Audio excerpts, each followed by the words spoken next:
Hello, Manashri madam. Sir, Oh, Satish okay, sir. okay. Okay, madam. Line లో ఉన్నారు కదండి.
Lakshmi madam. Sir. Lakshmi madam. Sir. Introduce చేయండి. Madam phone చేశారు చూడు madam. No sir.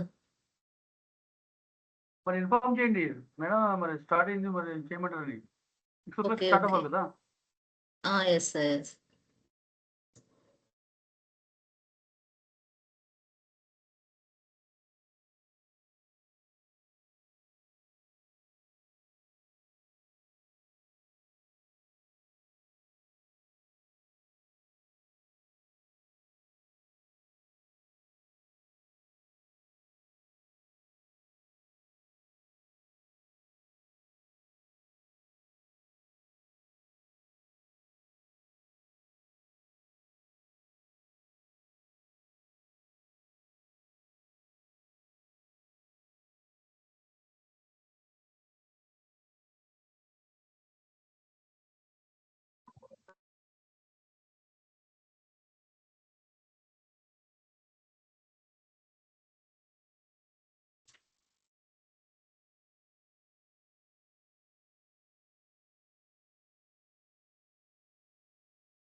Good evening, everyone.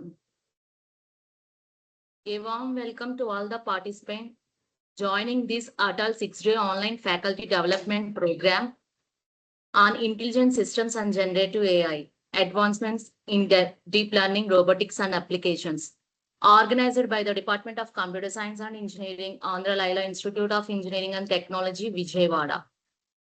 I am Mrs. Manaswini, Assistant Professor in the Department of CSE at Aliet.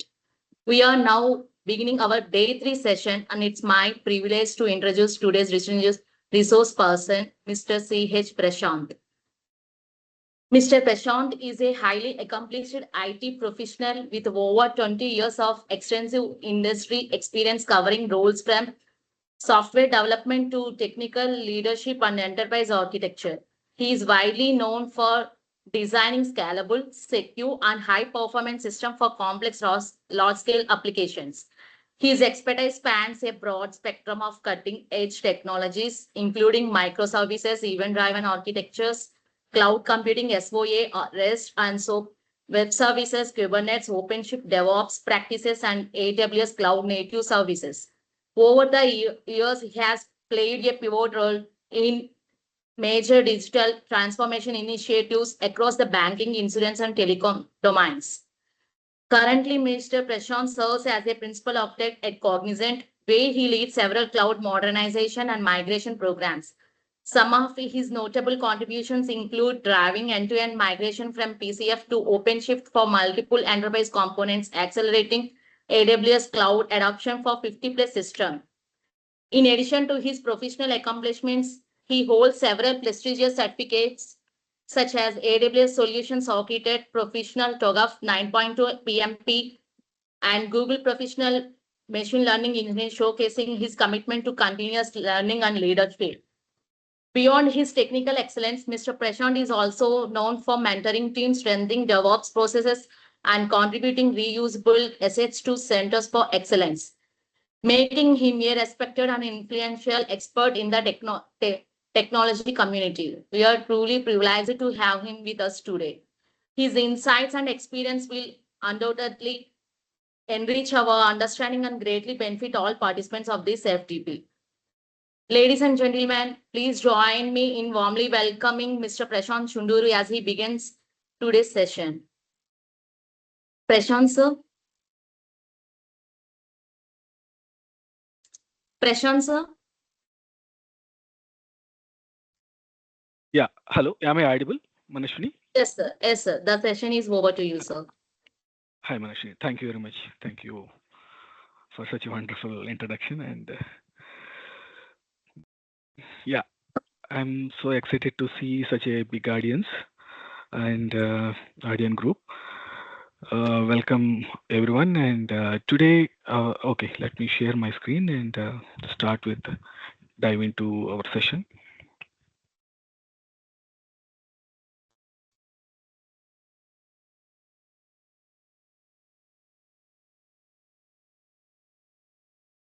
I hope you are all able to see my screen.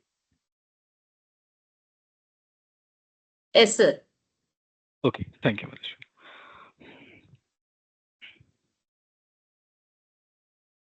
So, coming to first part of the session, today's session, it is retrieval augmented generation.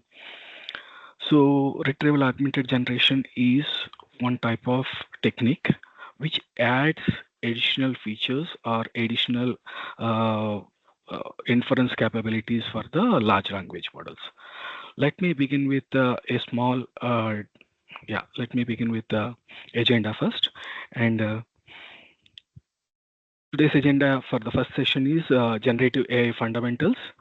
We'll be understanding the definition of it and capabilities and core concepts of generative AI. And then we'll understand the large language models, how they got evolved, and what are the different architectures of those things and the limitations of those things, and how those limitations can be overcome with the RAG. So RAG is, how the problem it solves, the what kind of problems it solves, and the core principles we'll be discussing. Then we'll be discussing the RAG architecture and components. We'll be discussing with some design patterns for the RAG, where these can be implemented, these design patterns can be implemented, and what are all the learnings from the industry, and identify the design patterns. So next thing is enterprise use cases and best practices for the RAG, retrieval augmented generation. And we'll be discussing about some real world scenarios. And first of all, generative AI is a branch of artificial intelligence that creates new content such as text and images, audio, video, code, and 3D, etc. So basically, what is generative AI is part of subset of artificial intelligence. So artificial intelligence is a broad set of technologies and tools and algorithms which can mimic the human intelligence.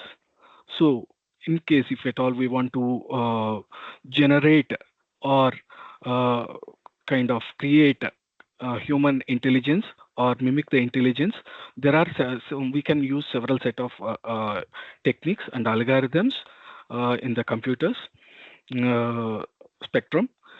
So out of that, there is a subset called machine learning, where machine learning is a form of artificial intelligence where machines learn from data to improve their performance without explicit programming. Something like machines are trained on huge amount of data so that the machines can learn and reason and implement and generate the content based on the reasoning or prediction or any kind of activities human intelligence is doing. Such kind of things can be achieved by machine learning, and the subset of that is deep learning. Deep learning is based on neural networks with multiple layers to analyze data and inspired by the human brain structure. So deep learning is based on the neural networks, and it requires huge amount of data to train the neural networks. And once the data is trained, that is neural network is trained and data is understood by the neural network, it is very difficult to understand by the human eye. Like it is very difficult for a human to perceive the data. In case of machine learning, at least we can, as a human being, we can write some queries and that is whether it is vector search or decision trees, we can write some queries and understand the data, what is trained to that particular machine learning model. But when it comes to deep learning, it is very difficult for a human being to perceive what kind of data that model is trained on, And yeah, so coming to the generative AI is a subset of deep learning. It depends on again neural networks, and this is used to generate content, something like text, images, audio, as we discussed, video, and etc. So generative AI refers to the AI models that learn patterns from large data sets and then use that knowledge to generate original output. So there are different kinds of generative AI models. Let me start with one small demo. What is generative AI and what are the limitations of the generative AI?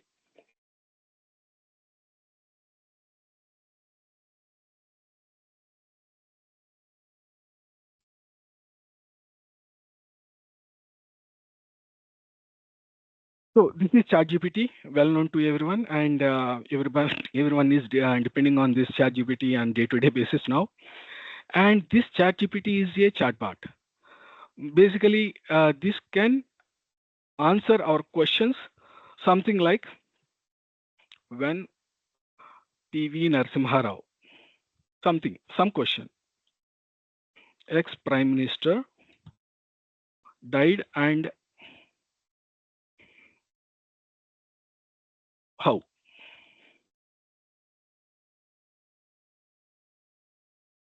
This is ChatGPT is using its LLM and identifying the data which is trained to it and returning the data from its own knowledge. So cause of death is heart attack, and it is identified with the dates and all. This response is coming from the knowledge, its own data of the GPT. Whether it is GPT-5 or GPT-4, whatever inherently it is using, we are not known to that, and we can, yeah. But when it comes to, when I ask for the details, what are the latest news happened yesterday?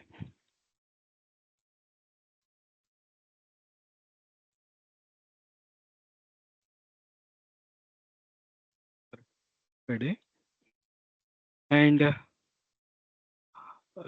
give me financial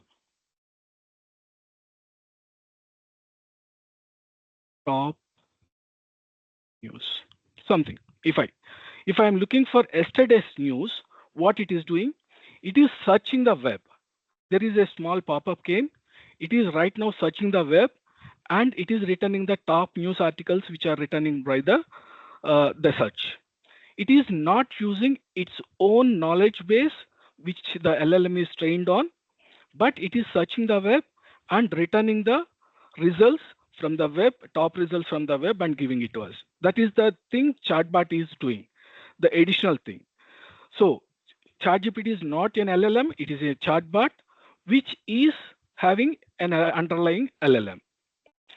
So how this is doing? This is where RAG comes into picture. Retrieval augmented generation is the one that gives these additional capabilities. So let us discuss about this key generative AI models and generative AI. There are three types of generative AI models. One is GPT, generative pre-trained transformers, and diffusion models, variation auto encoders. Those are VAE. So basically, generative pre-trained transformer is, it identifies the context and uses the pre-trained that is trained knowledge to understand the context between the words and the intuition behind them. And this kind of technology is used in ChatGPT, GitHub and GitHub Copilot, etc. And this is the core of that is either Copilot or RAG systems, or it could be chatbots. Diffusion models generate images, videos, and audio starting from the pure random noise. The diffusion models is another kind of a generative AI model where it it starts from the random noise, a pure noise, something like a human is drawing on the whiteboard. So human has something. If he wants to draw a cat, he knows that there is a the cat is an animal and it has two eyes and a nose and two ears, something like that. And he takes the whiteboard and starts drawing each and every component of it. And that is at end of the day, like at end of the art or something, a, a pure, that is finalized image will pop up for the artist, from the artist. Similarly, diffusion, this kind of diffusion model starts from the pure random noise and gradually decrease the noise step by step. Something like it starts with painting the eyes. It starts painting the nose and how a cat nose looks like, something like that. All these things and all these things, how it knows, how a diffusion model knows that a cat is like that. That is trained with a huge data set of images in the past, whether it is videos or audio, whatever it is. The LLM will be trained on that particular huge set of data so that it can understand and leverage that particular knowledge to come up with the generation process. So another technique is variation autoencoders. This is also one kind of image generation process where it converts or represents a sample from this. It starts with the compressed latent representation and then it generates the images. So our scope of today's scope of discussion is the generative pre-trained transformers, GPTs. So as we discussed, the core of the chatbots and this kind of RAG systems and agents is generate GPTs. So the scope of our discussion would be generative pre-trained GPT. So coming to large language model. So large language model can be defined as a deep neural network, or sometimes some people say that it is a huge equation that generates words, a sequence of words based on the input and the knowledge. The input is context, what user is giving to the LLM, and based on the context, based on its own knowledge, it generates the sequence of words. It could be paragraphs, sentences, paragraphs, etc., and learns from the patterns and generates the grammar and based on the context. So a large language model is a deep neural network trained on vast amounts of text data to learn patterns, grammar, and context, enabling it to generate coherent and contextual relevant text outputs. So LLMs, this is with respect to the text. The mostly LLMs are being used for text, but there is an additional capability to it. LLMs can work on, as we discussed, generative AI is working on text, audio, video, images, code, and designs, etc. So LLMs has additional capability of working on all these things. So it can understand the images, understand the videos, and generate the videos also. So there are two things. One is, as we discussed, one of the option is diffusion model and variation autoencoder and GPT. But GPT has the capability to generate the images also based on the learnings. But these are three different models. But diffusion models cannot work on the text. But whereas GPTs can work on all these kind of models. So here is the analysis of from one of the website, artificial analysis or something, the website name. So it is analyzing the capability of the LLMs based on various aspects. There are a lot of metrics it is being evaluated on. And one thing is artificial intelligence. Second thing is coding index and agentic index. and the website is having a lot of comparisons, but I'm taking for illustrations, I'm taking these three options. That is, first, artificial analysis and intelligence index. So these are the broad spectrum of LLMs available in the market right now, and there are around 540 or something well-known LLMs are available. According to this analysis, Gemini 3 Pro is well performing with respect to the artificial analysis intelligence. But when it comes to the coding, that could be a Claude. But with respect to the agentic, there is something else, etc. So there are a lot of organizations which are that is creating the LLMs. Something Google is providing Gemini, and Anthropic is providing the Claude. OpenAI is providing the GPT, XI, DeepSeek. A lot of LLMs are available in the market. So LLM can generate the text. So what are all the use cases of the usually we are using? Anyhow, we have been we are well equipped with this ChatGPT, and we have started using the ChatGPT. So it can generate the text.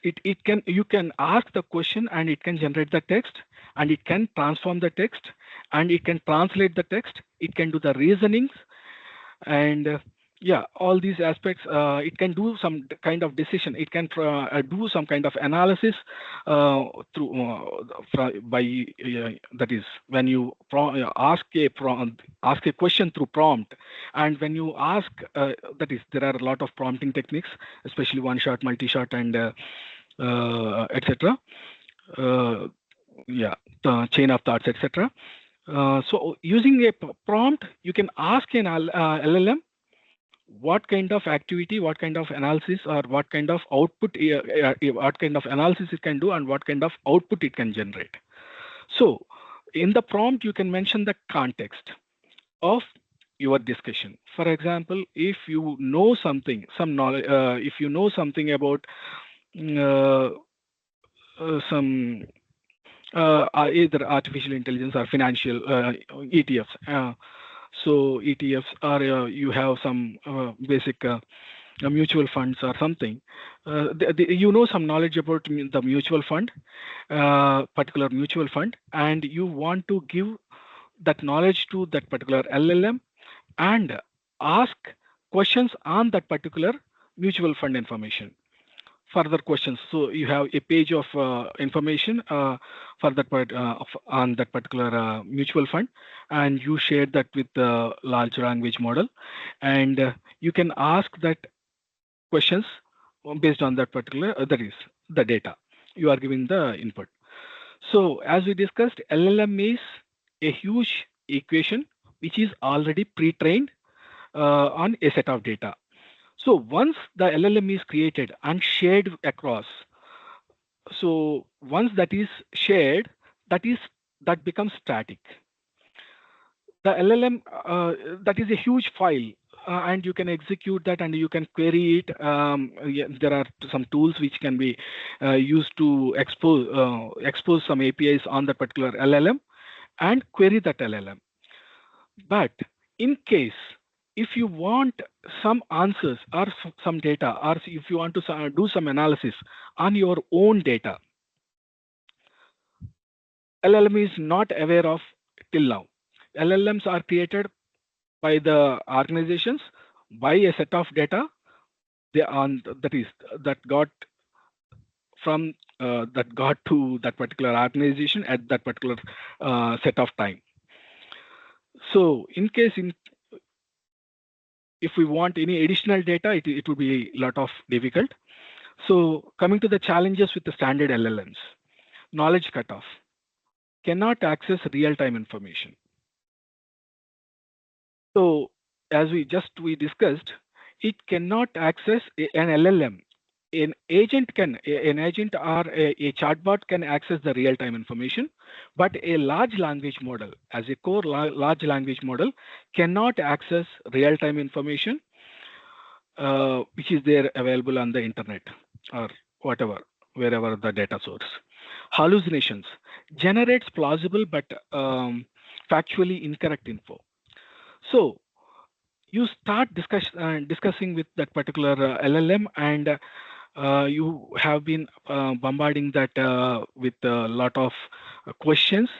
At some point of time, or with some set of questions, so it is basic the language you might have used, or the grammar you might have used may not be understood by the LLM. For example, that is Andhra English is different, and Indian English is different, European English is different, and American English is different. But when some kind of inputs to the LLMs, the queries, prompts may cause hallucinations in LLMs, and that may result in uh, factually incorrect data or inappropriate data for the question. Domain-specific gaps, limited specialized knowledge. Each LLM is trained on a specific set of data, and that data is limited. That is, for example, a particular LLM is trained on healthcare domain, or a particular LLM is generic. There are a lot of LLMs which are generally trained, but there may be missing pieces. So in case if we want to do some research on biology, microbiology, the LLM may not be able to answer a lot of questions because it is not trained on that particular data. No private data access. So in case your organization is having a lot of private data with respect to employees, employee processes, or employee salaries, or lot of documentation specific to that particular organization in that particular domain. So that private data access will not be available to large language models. Context window limits. So as we just discussed, the input to the LLM is the context. Basically, the number is called context. It is the prompt, and prompt contains the context with the entire the knowledge you want to discuss with the LLM, and then there is a query in the prompt, and there is a output format. What kind of format you will be expecting from that particular LLM?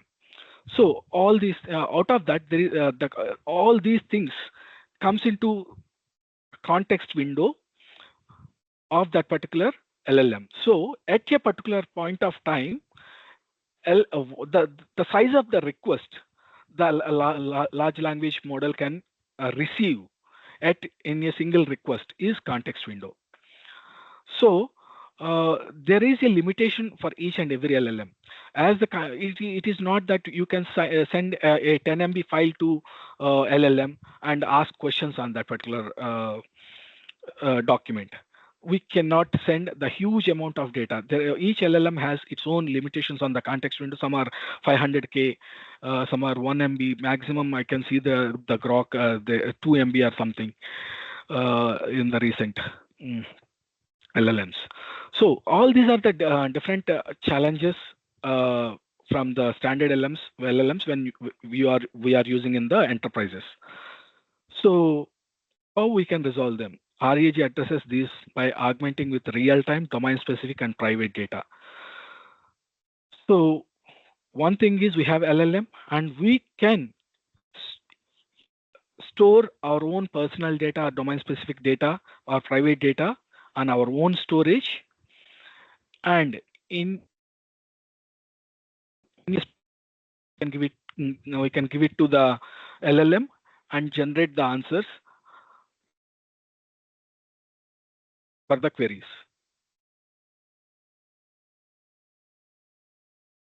Sorry, monitor got okay. So coming to RAG is the solution for all these kind of problems.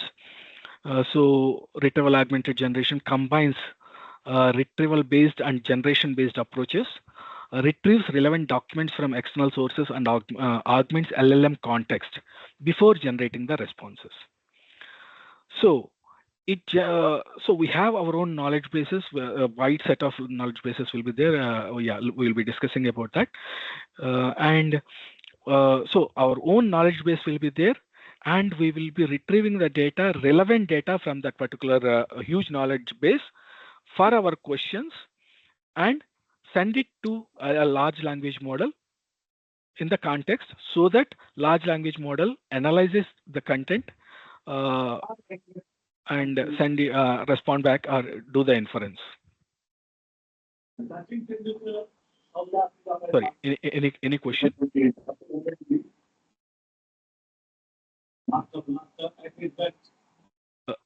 Okay, if it is not question, okay. Yeah, the key advantage is provides grounded, factually accurate responses by retrieving context from authoritative sources and send it to the and analyzing it to the analyzed by the large language model via RAG. Reduces hallucinations through grounded responses. So the responses will be grounded based on the knowledge source, our own, that is enterprise knowledge store, which could be a database or file system or something.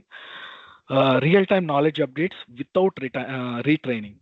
So in case if the LLM is supposed to, if we want to train LLM on our own data, it would be a huge task, and the cost of retraining or fine-tuning a particular LLM is very high because of the infrastructure it needs and the CPU cycles it needs. So rather than retraining or fine-tuning that particular LLM, we'll be using RAG. Works with private, proprietary, and domain-specific data. Yes. One more thing is if the LLM is there and with some third-party organization, and our current organization is having some proprietary data and private data, which may not be shared with that particular. For example, ChatGPT or GPT 5.0 or something, which is being published by GenAI or Gemini by Google. In case if at all we are using the public LLMs, it may not be relevant to share private data to a third-party organization, and there will be a risk of compromising the data. So cost-effective compared to the fine-tuning. Yes, as we discussed, the fine-tuning involves a lot of cost with respect to the infrastructure and time. But yes, the alternative solution is the retrieval augmented generation, where we will be maintaining what retrieval augmented generation is.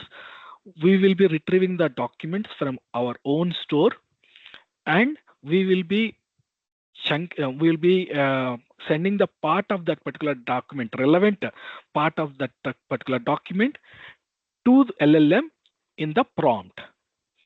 That is retrieval augmented generation. So RAG architecture is something, and this is high-level architecture of RAG. RAG chatbot, and there are a few components, something like I will be discussing the components later. And RAG chatbot will be doing a semantic search in our own data store, and then prepares the prompt with the context information which is retrieved from the database, attaches that to the prompt along with our question. Answer the question using the additional context, user question, and retrieved documents. Adds additional context to the prompt and send it to the LLM. LLM will be doing the inference. It will be doing the answer. It will be responding back with the answer. So it is not straightforward. There are so many ways to improve the. It is one thing is we can store it on our own SQL database or file system. The file can be stored in S3 bucket or any any file system or local machines or. But the challenge with it is the accuracy of the data and accuracy of identifying the best chunk of the data which can be sent to the LLM through the prompt. That identifying that would be a major challenge during the RAG architecture. That is the reason we will be using embedding. There is a technique called embedding. Yeah, I will be discussing about those things. And first of all, here there is a huge knowledge base. It could be images, files, or PDFs, or some kind of drawings, or whatever it is. And we will be doing some kind of encoding. We'll be doing that, and we'll be storing it into the database. And during the retrieval phase, this is called knowledge, that is embedding phase, and this is called retrieval phase. During the retrieval phase, the question also will be encoded, and that encoded data will be mapped to the stored data in the database and identifies all the best chunks of data which is stored in that particular relevant context. For example, if this particular store is having all the, for example, movie repository. If this store is having a lot of movie information, and if you want to search for a particular hero, who is the hero of a particular movie, or what is the story of that particular movie, then it will be searching based on your question. It will be searching through the database and identifies all the information which is stored in that particular database about the relevant. That is called semantic. It is not direct search like keyword search, something like Google. You are searching something like word by word, but here it is called semantic search. So, and meaningful search. So it identifies, for example, we have a king. You are searching for a king, and probably the data is having all the details about the prince or an emperor, but all these things are semantically relevant. So that kind of data, if you are looking for a particular hero, all that particular movie or hero details, or that particular movie heroine details, or actor supporting actor details, all those details will be fetched from that particular database. And as I mentioned, there is a challenge of size of the context. So we will be taking a particular highly mapping data and assigning that to the context in the prompt and sending it to the LLM so that we can retrieve the appropriate information. Yeah, I'll be giving a demo also, but yeah, before that.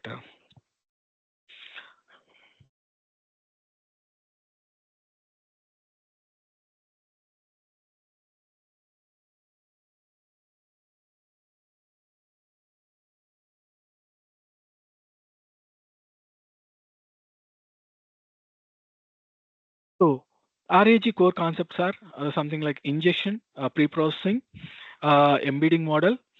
Ingestion is and pre-processing is something like so identifying the appropriate data and making it into chunks, and like filtering the data and removing the duplicates. All these things will be doing to create appropriate data for storing it into our knowledge store.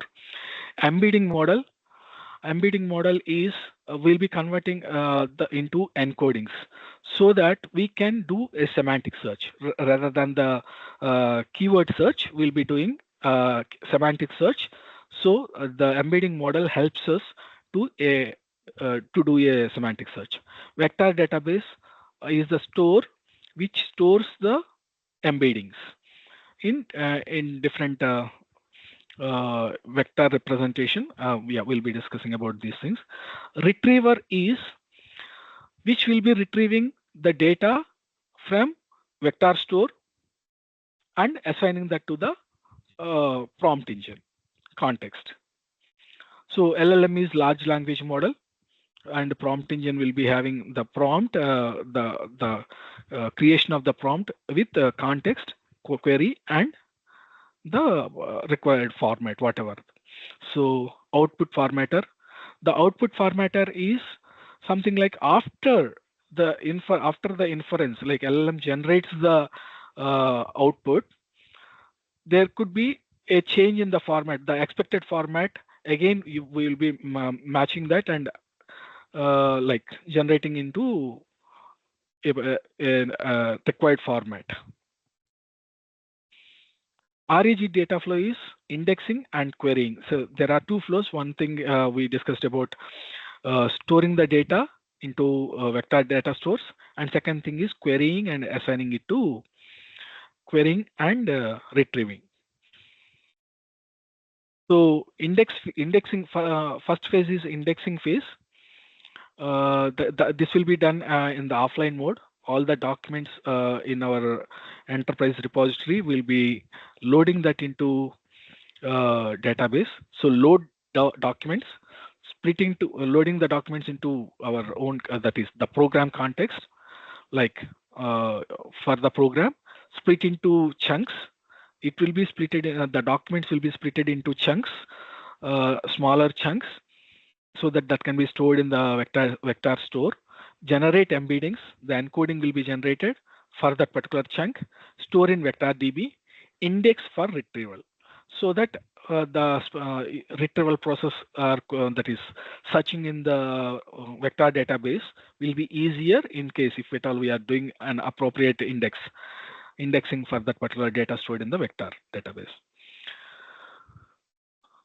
That is once in activity, but that can be dynamic also. Indexing phase also dynamic also. For example, in case the backend, the data we have may be dynamic, or day-to-day basis we are having a lot of documents coming in, or for example, in an organization, a lot of invoices being raised by the organization, and we want to train the LLM on that particular invoice, all the invoices files, so that in future a manager can ask the LLM, okay, on that particular day, how many invoices got raised, or on that particular day, what is the total amount of the invoice got raised. Kind of querying can be done on that particular invoice data store. So that can be dynamic also. Something very much similar to chatbot. Even ChatGPT trains day-to-day basis what are all the latest news is available. ChatGPT starts storing that into vector stores. Query phase is receive user query, embed the query. So again, the query also embedded and search into, that is encoded into the string, so that the machine can understand, that is vector DB can be searched based on the parameters. Retrieve top documents, build prompt, and milliseconds. Build prompt and respond back to LLM. So this is the indexing flow. So basically, why we do the indexing is so that the machines can understand the text. So humans can read the text, but the way the text is perceived by the machines is completely different. And to do the semantic search for that particular text, we will be encoding using a separate embedding LLM.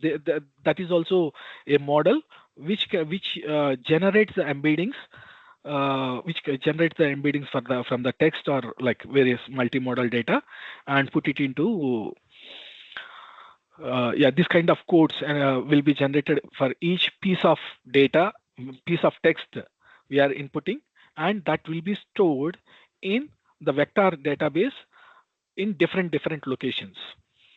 So a vector, the way how a vector represents is across the pan. Um, for example, all the comics stories are going, scientific computing. All the scientific computing information is going into a separate location. High performance computing related story details will be going into a separate location. Speech AI. So the embedding model will be having certain parameters limit, like something like 1,000 or 2,000 or 3,000. So based on those parameters, it will be identifying. Those are not human readable, as LLMs are part of neural networks. We cannot understand that particular embeddings. What is the importance of that? But still, machines can understand, and we have to rely on that. So this will be stored in different locations. When again searching for example, happy holiday, I am looking for a holiday information, or wish, what kind of wish he has done. That kind of, when I'm querying for that, again that query will be encoded, and that will be mapped with the existing data store. So document ingestion process, foundation of the RAG transforms raw unstructured data into clean indexed chunks ready for semantic search.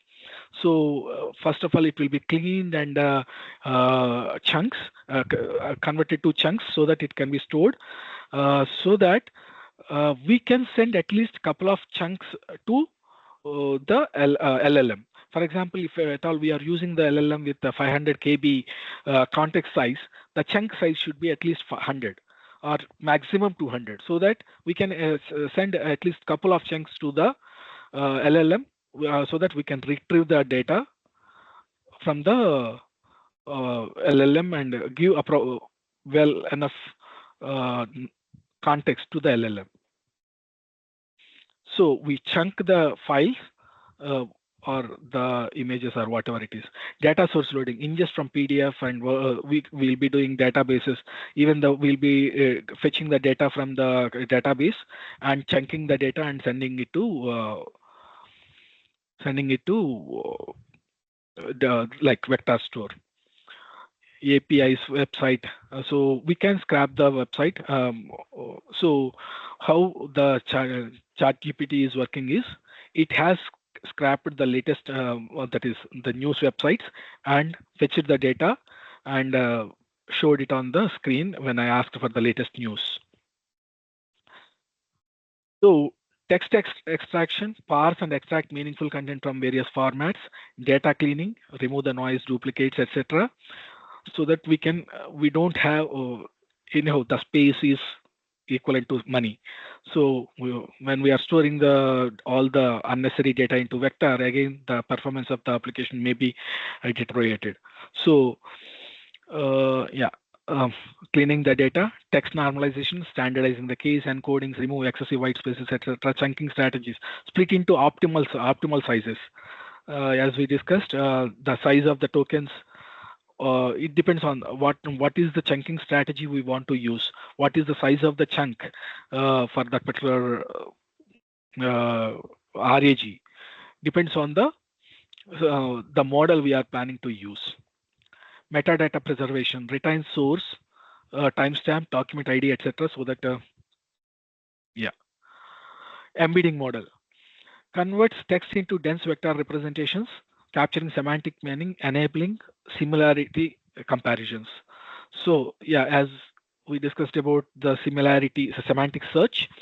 So embedding model is the one which converts the text into embeddings in numeric representations, so that we can store that in the vector store.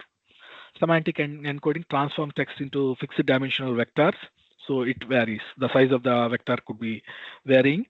Similarity computation enables cosine similarity. Yeah, there are various computations when we are searching in the vector.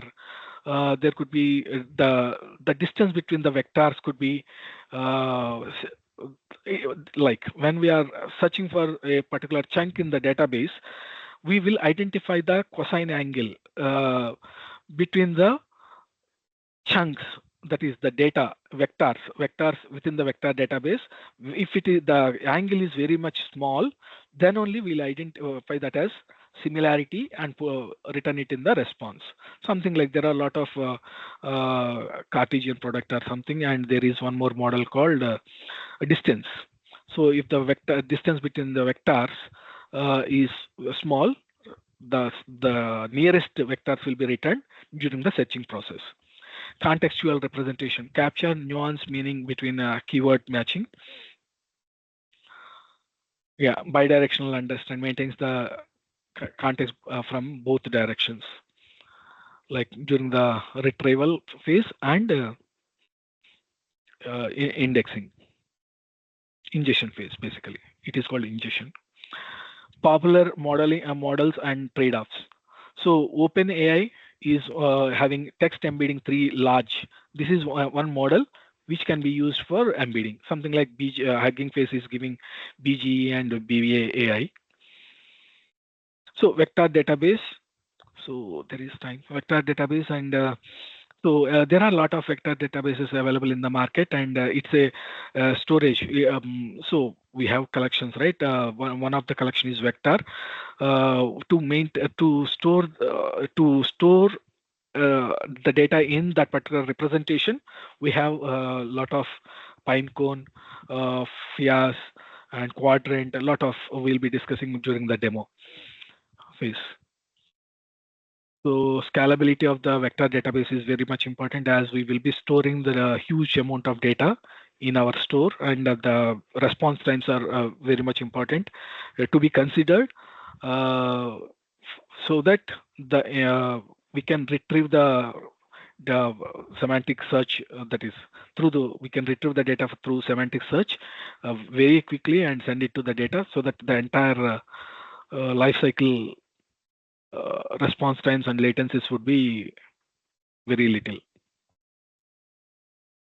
Retriever, so searches vector database intelligently to find most relevant documents for user queries. So there are sparse retrieval, hybrid retrieval, re-ranking, dense retrieval, etc.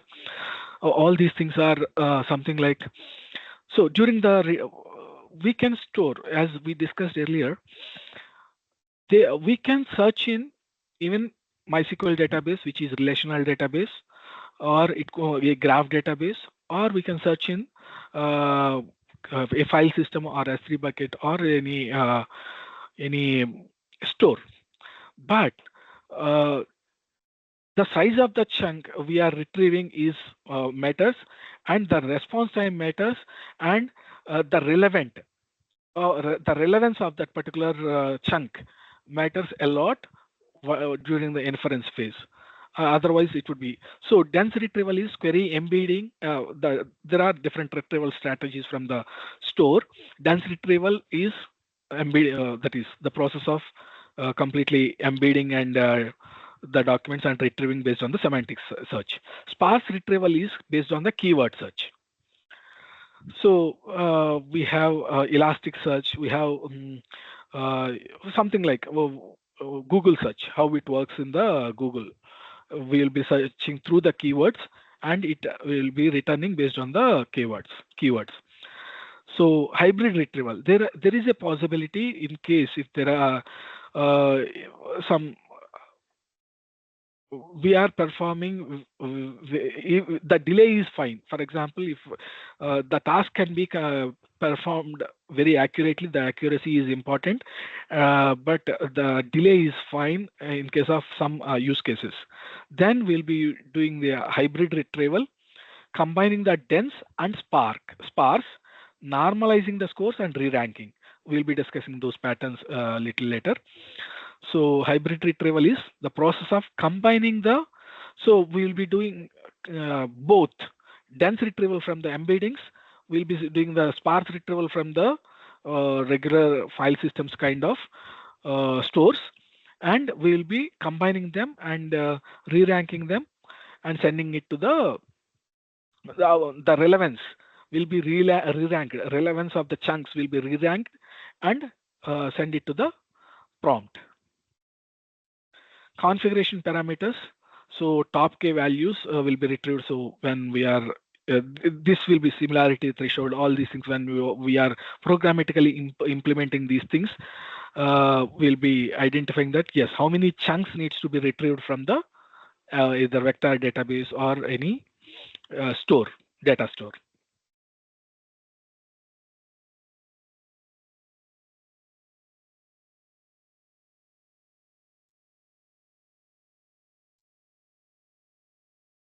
So output format. The post-processing component ensuring response are structured, accurate, citable, and user-friendly. So key responsibilities are formatting. We'll be applying the markdowns on the if the response is HTML we are expecting, or we'll be doing the confidence scores. Like in case if we are looking for if 10 chunks are retrieved or the and we are thinking that the context may not be accurate, and we want LLM to give the confidence of that particular response during the inference phase. While returning the response, the LLM, if we ask for the confidence score, like how confident you are with this particular answer, then it will be giving the confidence scores, and a lot of validation can be done, and the summarizations can be done, and error handling can be done during the response output phase. So these are the different RAG patterns on high level. Naive RAG is basic flow. Indexing will be done.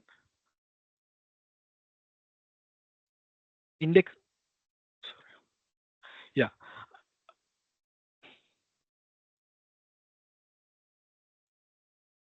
Okay. Sorry.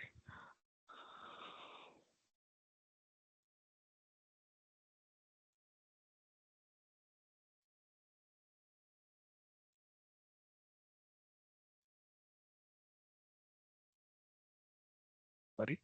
This is with the mouse. Okay, so naive RAG is the basic flow of RAG, retrieval augmented generation, where the flow involves indexing, retrieval, and generation. So we'll be indexing, generation. It is very basic flow. Whenever we are doing POCs, or when we are doing with sample applications and internal personal utilities, kind of, we'll be implementing a native RAG. And advanced RAG is when we are looking for more accurate information. Okay, or a little bit of complexity is fine. Little bit of response time, additional response time is fine, but we want a more accurate and contextually appropriate responses from the LLM.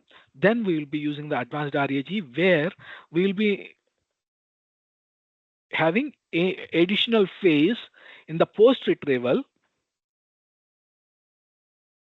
In the post retrieval phase. So in the post retrieval phase, we'll after the query from the vector store, we will be doing further re-ranking, further analysis on that particular chunk, that is retrieved chunks against the question, and re-rank the questions, and we will be identifying the relevance of that particular chunks retrieved from the data, and filter them appropriately. In case if we feel that is not enough information, we will be verifying it programmatically. If it is not enough information to for the inference, like to send it to the LLM, then we will be making another call to with a fresh query to the retrieval, and then combine the answers and send it to the generation phase. So by now, I hope you understood that indexing is preparing the data, pre-retrieval is preparing the queries, and retrieval is like Yeah, retrieval is something. Yeah, retrieval is something like uh, fetching the data from the database, and post retrieval is once the data is retrieved from the database, we will be doing some kind of analysis on the data and we'll be sending it to the LLM. Generation is happening at the LLM. So there is another set of RAG where RAG pattern, the modular RAG, all that is little further more advanced, and if the response times are minutes are fine. For example, if we want to send an email with the entire research automatically with a send an email with an automated research, or if we want to do a lot of research on a particular technology, if we want to do some in case of biology, or if or aerodynamics, or ballistic missiles, if you want to do some analysis on your own store, document store, or knowledge store, the latency is fine, but the accuracy is very much important. The response time is fine, but the information it is generating is much more appropriate to your query. Then we will be using modular RAG, where each phase will be having its own architecture flow. Indexing phase will be having its own architectural flow. Pre-retrieval will be having its own architectural flows, etc. Its own architectural flows. So coming to the indexing, we are chunking optimizations. We will be identifying a very good algorithm for chunking and appropriate sizes for the chunking, and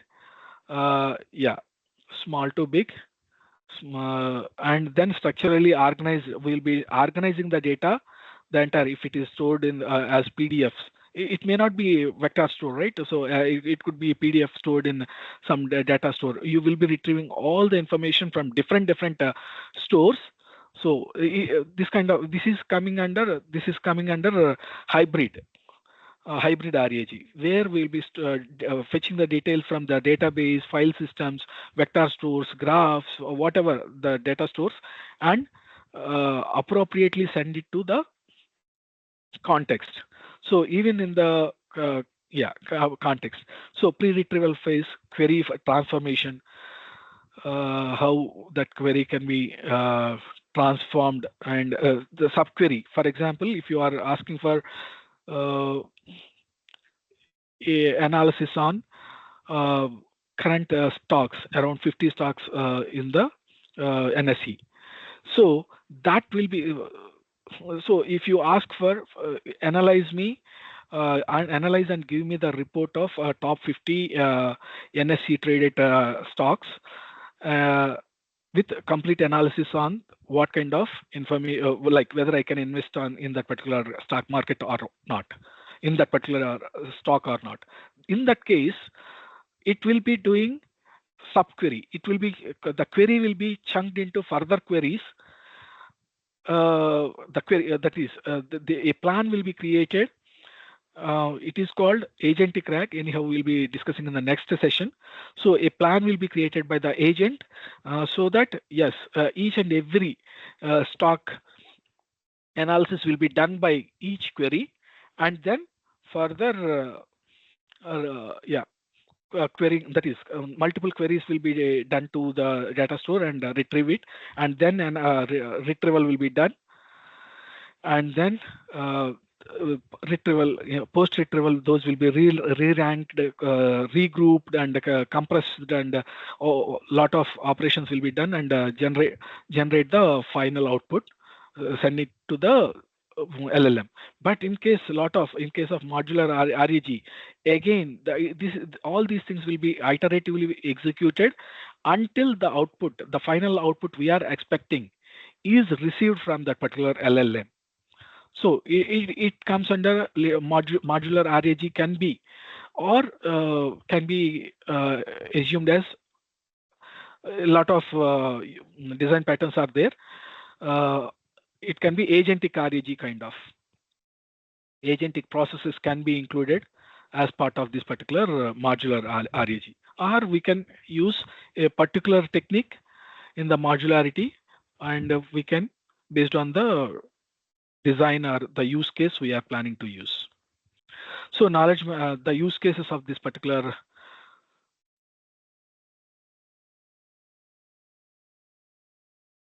use cases of this RAGs, knowledge management, intern documents scattered across the systems. Employees struggle to find quick information quickly. For example, as when you join the college, you are not aware of whom to reach out, or what is your salary structure, or what is your the process leave process.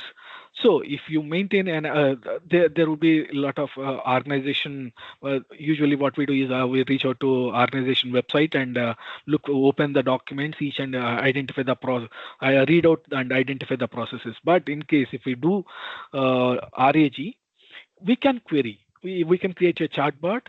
We can train the chatbot on our, that is, organizational data, and we can query that in just all company documents, wiki, policies, etc. Yeah, the benefits are reduced onboarding, consistent answers, knowledge captures, and 24/7 access. No need to reach out to someone and etc. Customer support. So repetitive questions, quality queries. In case of yeah, this is the RAG is best use case for customer. That is, customer support is best use case for RAG, where for example, the Uber, or in case is Zomato, all, even the pharma websites, all organizations are having their own chatbot in their websites now, so that they are training their the information, and the end users can interact with that particular chatbot and get the information. At the same time, some actions can be performed that can be discussed in the coming up next session, where agents will be involving, and in case if there is any action needs to be performed based on the user input, then agents will be involved. So compliance and legal, where the chartered accountants, legal compliance organizations who reads and tracks and maintains huge amount of documents and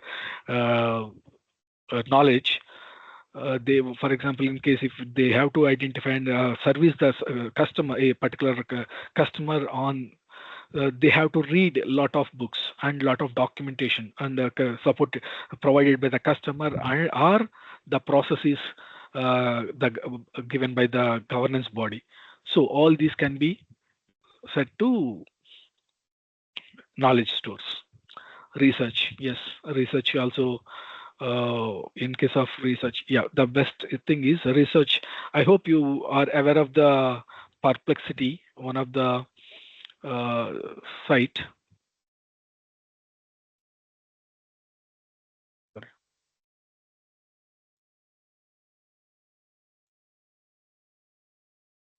Where we can rely on the research, and it is doing a lot of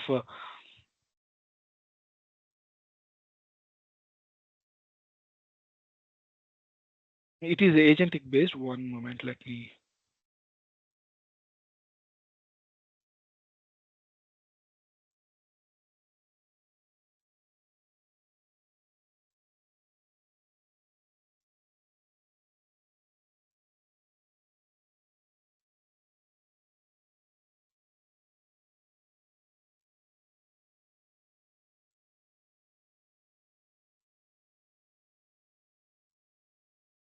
Okay.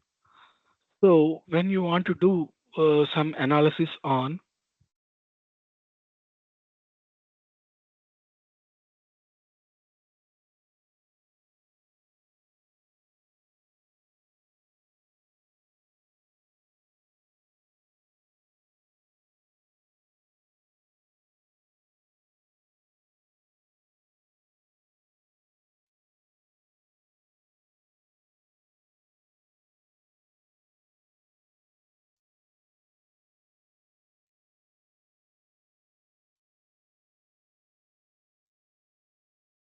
report.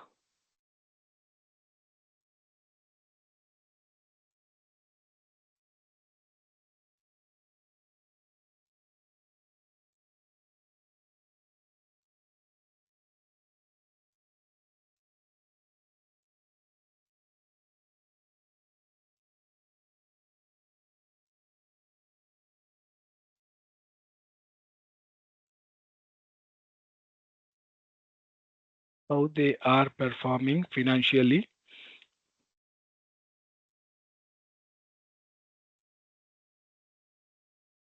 for the last 5 years. So this query may not be accurate with respect to this query, this prompt may not be accurate, and the LLM may not be able to understand this kind of query. But the agentic chatbots, something like Perplexity, can understand this query and rewrite this query in a better way, and then send it to the LLM and iteratively create a plan of action, what it has to do, what kind of how it can generate, it can analyze the stocks, and what are all the sites it has to refer. It identifies all of them and analyzes the sites or the documentation. Then or in case if the Perplexity is maintaining some kind of knowledge base or something, that will be referring it to that particular knowledge base also, and finally generate. So analyzing the top 20 and 5 years, it is the complete analysis is being done. So it is referring all these websites, looking up the ticker symbol of Reliance Industries. So the reasoning, what it is doing, the planning it is doing, how it is doing.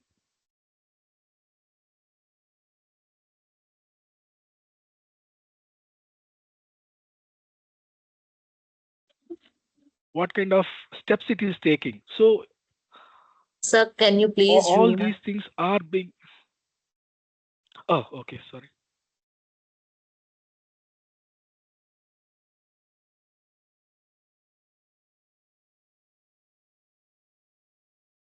Compiling a comprehensive list of, yeah, and it is generating the report.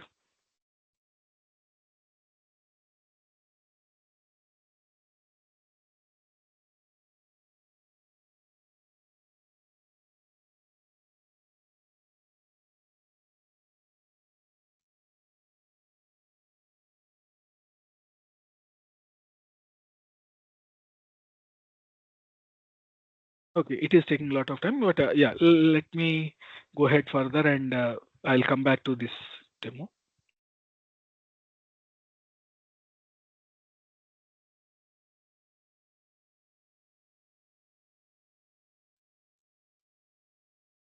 Yeah.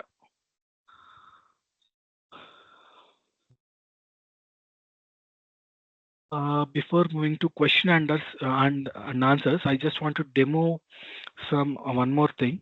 Yeah, yeah.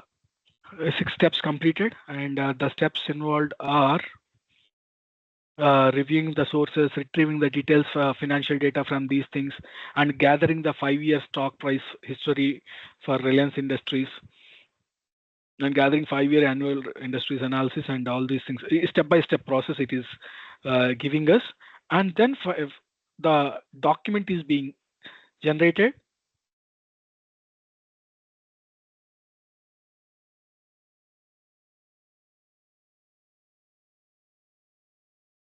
It gives the entire information like market capitalization for the last 5 years, each and every organization, Reliance Industries, information technology sector analysis, it is giving us.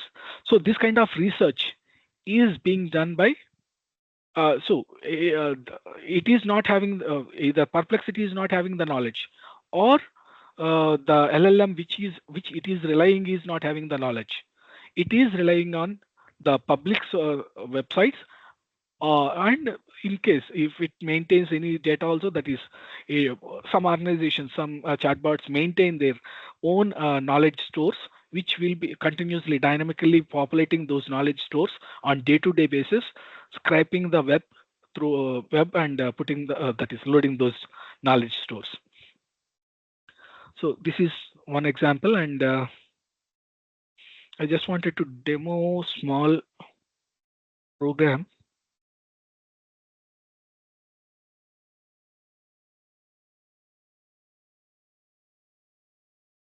RAG web scraping demo. Yeah.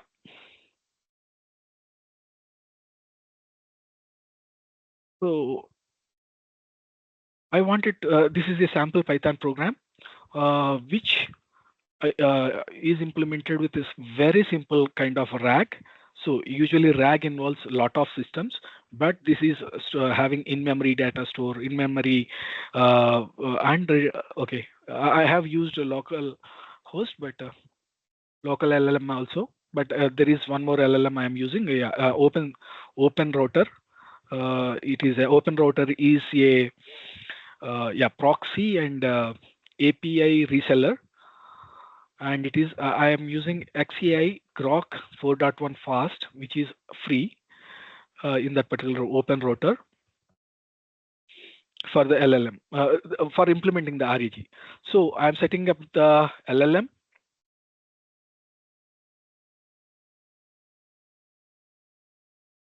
And set up Open Router key. I have already set up, so I don't need to set up that. So scenario one is LLM without RAG. Based on recent economic news, what are the latest trends and developments in India? So as we discussed, LLM cannot find the latest news. But if I ask about what are the latest trends of the development in India in the economy, then include the information about market movements, policy changes, and economic indicators. So if I ask the LLM what it responds to, how it responds. Yeah, this is LLM context without context. I'm not giving any information about the recent trends of the.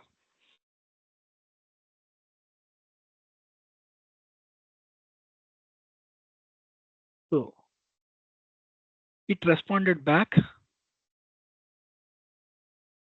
Fire anyway. What is this?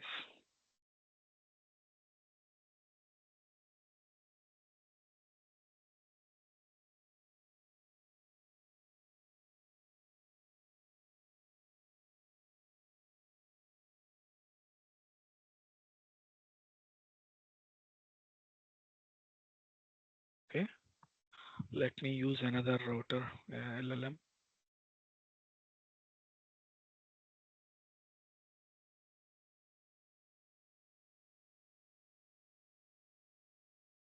Or meanwhile, I can, okay.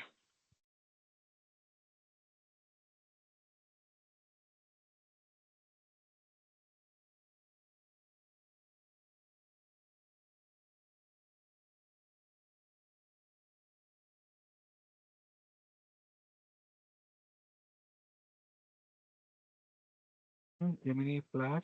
If I use Gemini Flash, what it responds back?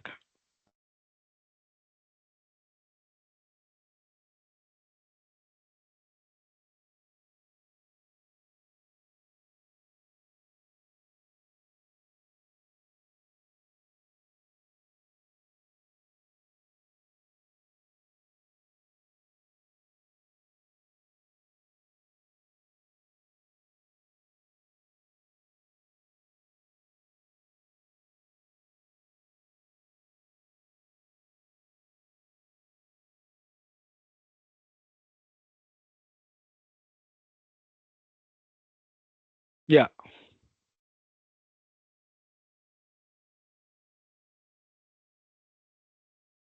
A specific piece of information. It could not able to even understand what my question is. That's a great start. To give you a helpful answer, I need to tell you to tell me what your question is. It even could not able to understand the question is. Or meanwhile, I'll do that in the local LMR also. And in case, if at all, I am scraping the web, Economic Times website, and let us see how it behaves. And this entire program is scraping the website of the that is Economic Times website and getting the details of the understand gold import. These are the top 10 latest trends of the Economic Times. And I am splitting the article into articles, all these articles into multiple chunks.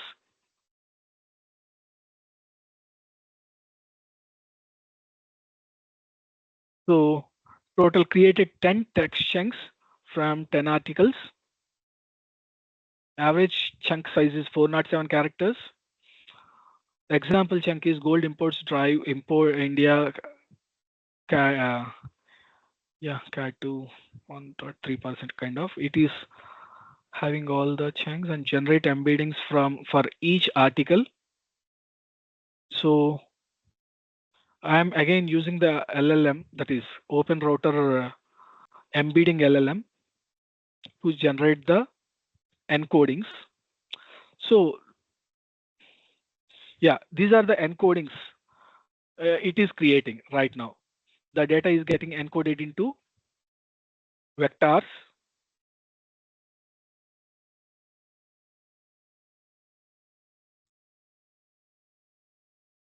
This is how it will be represented in the vector store. And scenario 3, LLM with RAG. So I'm embedding the question now.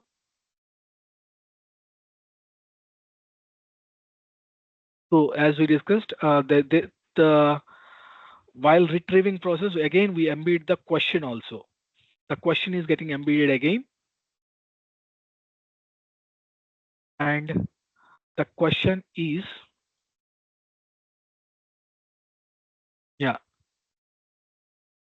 dimension of 1536, and the question is embedded, and it will be compared. It will be searched in the vector store with the cosine similarity method.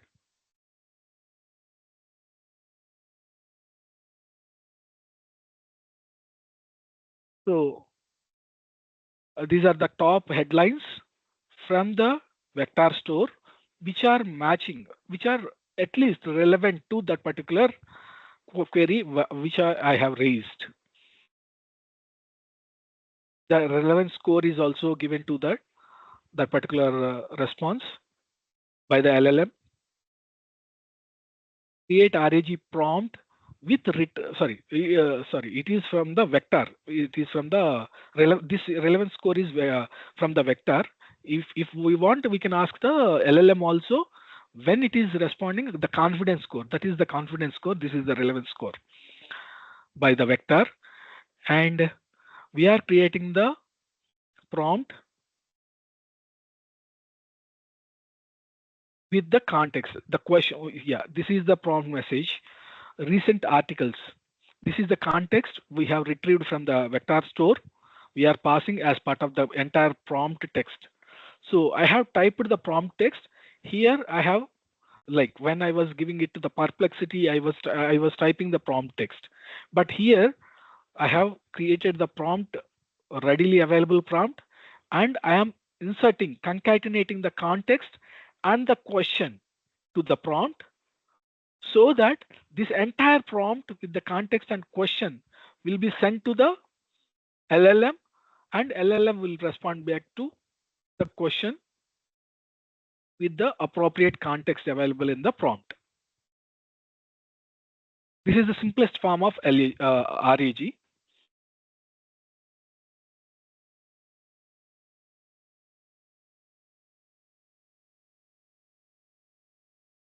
Yeah.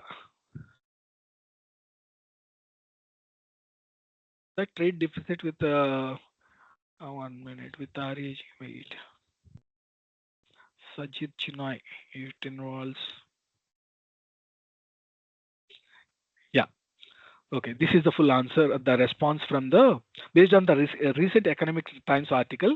Here are the latest trends and developments in the Indian economy. So FDI policy towards China, government revenue and expenditure. If you look at the link. If you look at the Economic Times website, all this information will be there, and this is the analysis it has done with respect to the later development of India. So this is the query we have raised, that with respect to development of India, latest trends in the development of India, these are the trends it has given from the website. So this is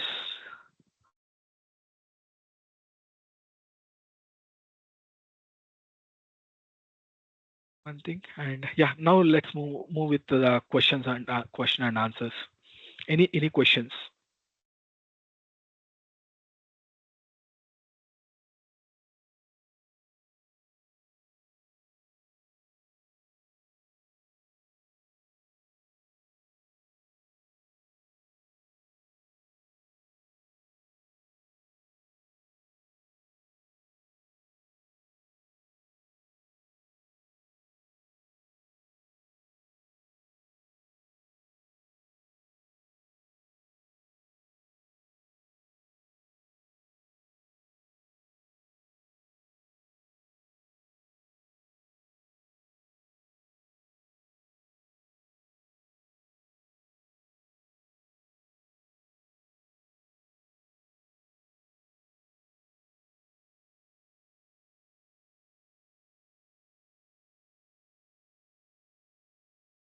Any questions before taking a break?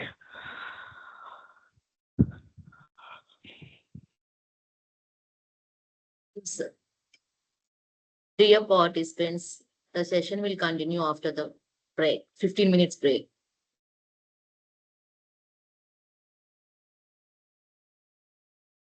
Thank you, Tejaswini.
இதுல எடுத்தேன்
everyone.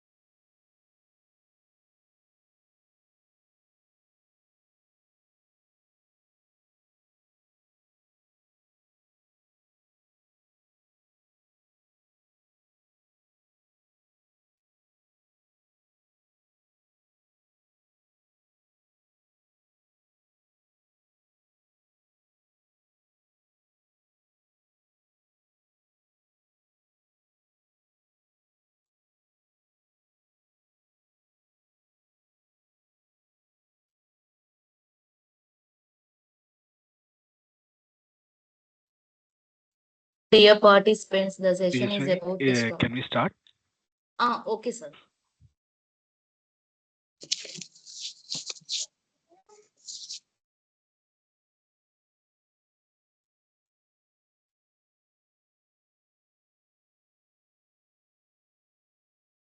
Yes, sir, we can start. Okay, yeah, thank you. Thank you, Tejas. 1 minute, let me share my screen and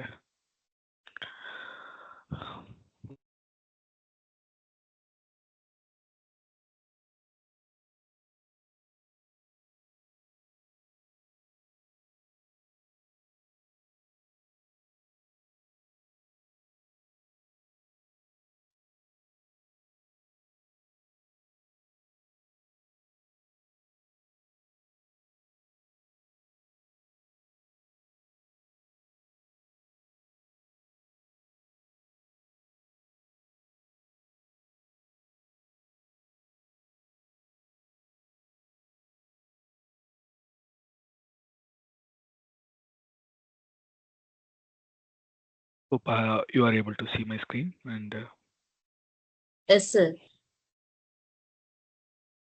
Yes, sir. so Yes, sir. yeah, thank you, Tejaswini. And coming to thank you, thanks a lot. So coming to the next part of the session today, agentic AI and MCP protocol. So we just discussed about RAG, which is bypassing one limitation of LLM. There is one more. We can't say it is limitation. That is, we are extending. There is one more additional attribution, like additional feature being added to the LLM by the agentic AI. Something like right now, LLMs can generate the content. It can take the prompt. It can generate the content, but it cannot make any action. It cannot, for example, if we want to send an email, if we want to send an SMS, or if we want to insert a query into that is yeah, an entry into database, or if we want to upload a file, any action, or if we want to publish or an image into the Facebook or any social media site. LLM cannot directly do that on its own.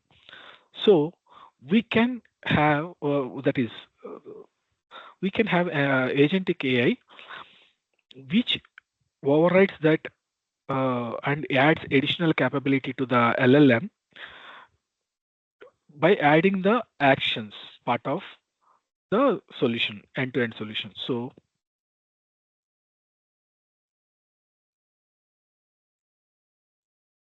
the agenda is introduction to agentic AI, core design patterns, enterprise use cases, model context protocol. MCP is one tool integration protocol. MCP architecture and integration, real world applications, and future roadmap. So what is agentic AI? So just now we have seen that yeah, RAG is retrieving the data and giving it to the LLM, and it is generating Perplexity, if you see in the last demo, Perplexity could able to generate a file, a PDF file with entire report. LLM is not having the capability. Either the RAG cannot do that because it is not having a capability to generate the output. It can generate the output in a specific format, but it cannot write into a file. So what it is, the agentic AI behind the agent behind that particular Perplexity is doing the task.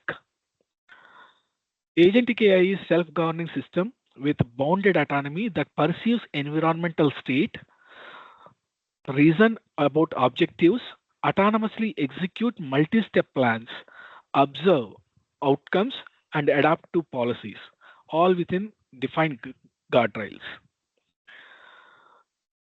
So it can perceive. It is called perceive, reason, and act.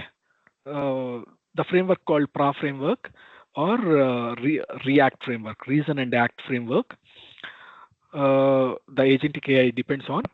So the entire the agentic framework leverages LLM and do the reasoning and planning for the input, the query we are using, and it performs a lot of tasks. It can perform the lot of tasks and interact with the tools, external tools, and generate the outcome, the objective, what the user is expecting. So single agent system. So the major concept here is autonomous. The autonomous, the agents are autonomous. Agentic AI is an autonomous in nature, and it can create plans and for the ultimate objective the goal user is asking for. So single agent system, agent will be leveraging the tools, LLM, and memory. Goal-oriented planning, autonomous decision making, use of multiple tools and systems, and self-monitoring and adjustment. These are the capabilities of single agent system.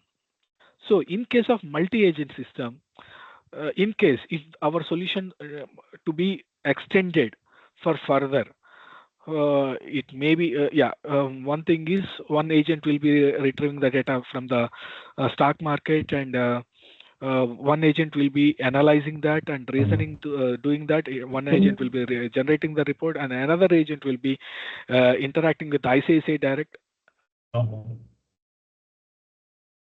Sorry, any questions? Okay. No, sir. So another agent will be interacting with ICICI Direct or HDFC. Like, okay, no problem.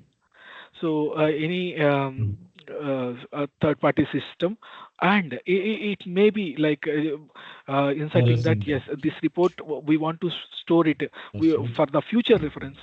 If we want to upload that to some cloud, okay, and send that report, whatever the report we have generated, to a Gmail for future reference. Yes, we can create multiple for reasoning agent, planning agent, a routing agent in case planning agent and worker agent, multiple worker agents, multiple one research agent, and one scheduling agent in case if we want on a schedule basis, day-to-day basis, this kind of reports needs to be generated and send it to your email. Okay, email agent, and in case if we want to book for a restaurant, this kind of multiple agents can be created, and those can be collaboratively work together to form multi-agent system. So components of the multi-agent system, agentic system. User agent interface layers are like any text or chart, voice, any input, voice input can be given, or audio can be converted by external the two artificial intelligence systems, but yes, some another system, and multimodal systems, sensory systems, APIs, other agents can be interacting with this agent. These are the user interface layer. Memory and knowledge layer. short-term memory, long-term memory, system memory, episodic memory, and procedural memory. So what I feel is these agents are very much equivalent to human nature. We are trying to reach artificial intelligence is trying to reach that is mimic human intelligence. This is very near as of now to the human intelligence. That's what I feel, because the memory and all these things, if you see short term, long term system, all these things, if you see it would look like you are talking to a psychiatrist. Okay, so all these things will be implemented in terms of data stores, databases, or in-memory stores, kind of, and reasoning and decisioning making layer, a reasoning model and task model. So this layer will contain a layer in the sense, it is a program which will be doing the reasoning and decisions with implementing different algorithms. So we'll be discussing those things. Automation layer, task execution, process automation, event-driven actions, scheduling. All these things will be done at the automation layer, and tools communication layer. So at agent is ultimately has to perform some action. Yes, even if there is no tool integration, that is called a agent. In case if it is responding back and if it is doing a lot of reasoning and decisioning kind of, and it is responding back with a text message, that is also an agent in robust scenarios. But yes, it has the capability of the tools also, and it can do the web scraping. It can interact with the internet using some tools. It can connect to various databases using the database connectors, external APIs, interface with any APIs, even the Gmail API, Facebook API, etc., and LLM APIs and model integrations. So obviously LLMs can be integrated with this, and that is also part of tool integration, search and retrieval systems, multi-model inputs, and messaging notifications. Even that, that will be communicated. So there is the difference between agent and agentic and multi-agent systems. So agent is a single AI entity that can perceive input, reason, and act using tools. So that is the PRA framework we are talking about. So the capabilities are users memory and tools, all these things. For example, performance personal finance agent. You say log my coffee expense 500. Agent calls add expense tool and confirms that. It simply confirms that yes, it will be making a call to tool and persist the data that you have spent 500 rupees. That's it. But in case of agent, that is more autonomous and proactive.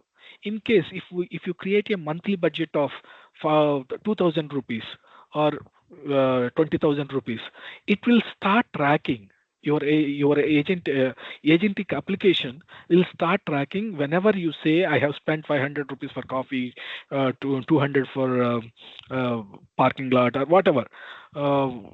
It will start tracking and it will notify you based on your prompts you have created. It will start notifying you. Yes, you have reached 2,000 rupees. You have reached 10,000 rupees. Are you in track with your monthly budget? Kind of notifications, autonomously, proactively reaching out to you and guiding you what to do. Multi-agenting system. A team of agents with different roles collaborating via shared context. Each agent specializes in part of the workflow. So in case of multi-agent system, we will be creating a specialized agents. In case if we want to develop a software and we want to create a multi-agent software, which automatically executes, creates the user stories, creates the design documents, creates the test cases, creates generates the code, and test it. So each and every role, whatever the role the end user is performing, that can be automated and by each and every agent. And these agents can collaboratively work together. One agent can share the data, whatever for example, test cases is generated by tester agent, and that will be shared with the developer agent, and it will be shared with, or it will be shared with the reviewer agent, which will be reviewing that is test lead agent, who will be reviewing the user stories, and after finalizing, there will be, in case we cannot completely depend on this kind of agentic systems. In case if we want, we can involve human intervention during all these phases. All these phases are specific phases of the like gates.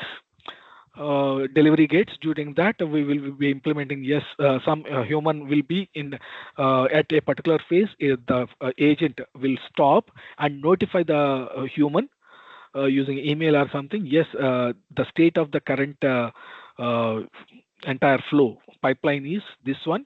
Do you want to interact and approve that? Do you want to have a review and approve that? Yes, user can interact with that and approve that, so that validate it and take the appropriate action.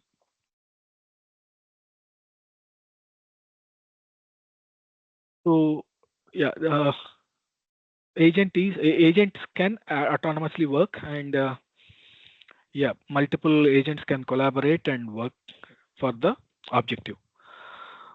There are different patterns associated to while implementing the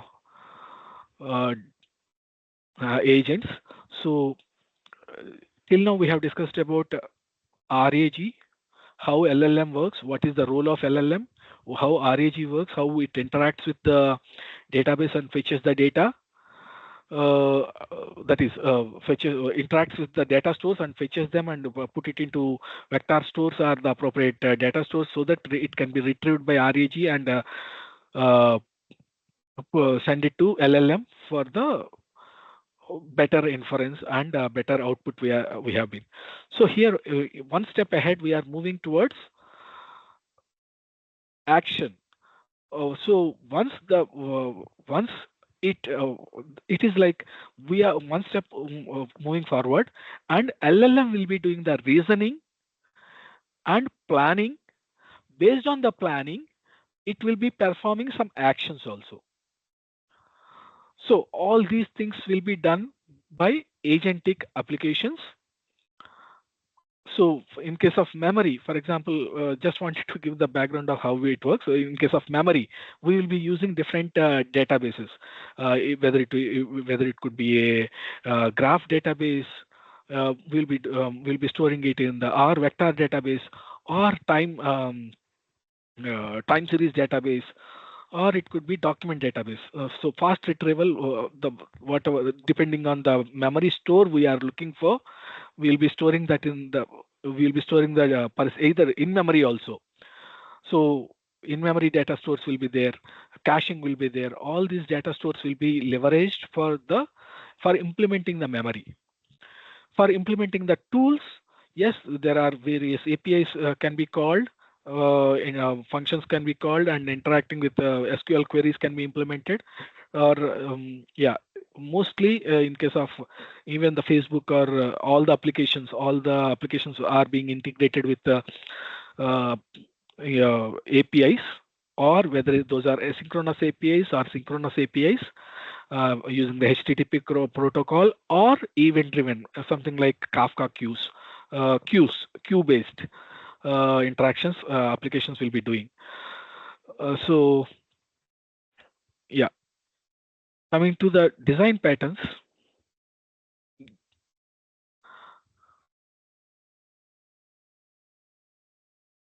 So reflection pattern. During this entire flow, in case if we want more accuracy, and these are being measured, the responses of how accurate the responses of these entire either the agents or the agents are the RAGs or LLMs are how accurate will be measured using various metrics. And pattern reflection pattern enables AI systems to examine their own outputs, reasoning process, and decision making to identify errors, inconsistencies, or areas of improvement. These patterns implement self-awareness and self-corrective capabilities, allowing systems to iteratively refine their responses, validate their reasoning, and adopt their approach based on self-assessment. So, this reflection pattern is mainly about validating the final response, intermittent response generated by the LLM, and validate that in case using some techniques. There are some techniques, and in case if there are if it is not directly mapping or not near to what the expected result is, again it will be doing the self-criticism and again making a call to LLM with different set of context or different set of query. As we just discussed that when I was demoing the perplexity, I have given a prompt which is very vague. Probably it may not be able to understand for the first. At the first step, it has rewritten the prompt to understand so that the LLM can understand much better. Okay, after that rewritten, that will be sent to the LLM, and LLM will be responding back with a proper plan. Okay, again that will be validated by the plan will be validated by some another LLM. We can use multiple LLMs. So, for the reasoning, we'll be using some LLM. For planning, we'll be using different LLM. Or for generation, text generation, we'll be using different LLM. So we'll be using multiple LLMs in the flow and validate that the response what LLM has given, and take the appropriate action by the the response validator. So here, reflection pattern, user is querying the LLM. Initial output is given to again another LLM. Probably it is same LLM or it could be another LLM. And it will be validated by the agent again and again till it gets satisfied and respond back to the query at the end. So self-critic and producer-critic. Self-critic is the agent will be like validating through with that some specific prompts, or LLM is also so against the LLM also will be validating that particular prompt. Sorry, the response, validating the response. There are several patterns, and the final response will be sent back to the. So the reflection pattern is validating the responses for the inconsistencies and errors, and so that further the response can be further improved for the end user. Tool use. So one of the pattern in agent is using the tools. So how the tools can be used?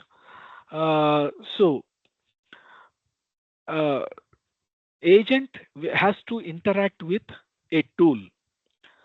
So in how many ways it can interact? It can be making a function call, simply making a function call. But yeah, in case if you understand the programming, you will understand how that happens. The one agent will be interacting with another agent, or that agent will be interacting with the tool by making some function calls. We can discuss about that during the demo. So function call and code execution. But the limitation of this function call is each LLM, each function calling, if we are using the technique called function calling, each LLM, for example, if LLM wants to make a call to Gmail, WhatsApp, or ChatGPT, etc., each has to understand what function has to be called from that particular system or component or application. It has to understand that our application has to understand that entire what APIs are being exposed by that. Okay, that limitation is overcome by the model context protocol. Yeah, that will be discussed later. And the code execution. So in terms of code execution flow, LLM will be generating a code and agent will be executing that particular code, running in a particular container or running it in a particular environment, virtual environment or custom environment it has created. And yeah, so these are the different tool use techniques. Tool use pattern enables AI systems to extend their capabilities by integrating with the external tools, APIs, databases, and services. These patterns allow AI agents to perform actions beyond text generation, such as making calculations, accessing real-time data, executing the code, manipulating the files, or interacting with external systems. Scope of the task and accomplishing that autonomously. So in this tool use pattern, here query is being sent to the LLM, and LLM, that is LLM directly cannot call. The agent will be making a call to tool with the help of LLM. With the help of LLM, because LLM will be identifying which API has to be called. I'll be showing it in the demo. Tool calling, vector database, tools API, any tool it will be calling, and again it will be it will be coming back to the LLM, the response, and response will be analyzed by the LLM and respond back to the user query. So the objective of this tool use is integrating with the tools specifically. Reasoning pattern. So there are different reasoning patterns represents sophisticated cognitive framework that enables AI systems to process complex information through structured multi-layered approaches. So how the reasoning happen in the agents? So there are different types of algorithms and can be used. So in the reasoning agent, or we can implement the reasoning as one complete separate module or agent, or we can implement as part of one agent, one stage in a particular agent pipeline. That also we can do. So during the reasoning phase, reasoning pattern, we can implement different patterns, something like chain of thoughts, tree of thoughts, graph of thoughts, or React. React is a very basic reasoning technique. It will be something like executing basic, and it will be querying LLM and understands what to do and immediately makes a call to a tool. It is a very simplest form of reasoning pattern. But in case of chain of thoughts, as we discussed, so as I mentioned, in case if I want 50 top 50 NSE stock report, what it will be doing? It will be splitting that into sub-agents. What it has to understand, what steps it has to take. It could be sequential steps. It could be parallel steps.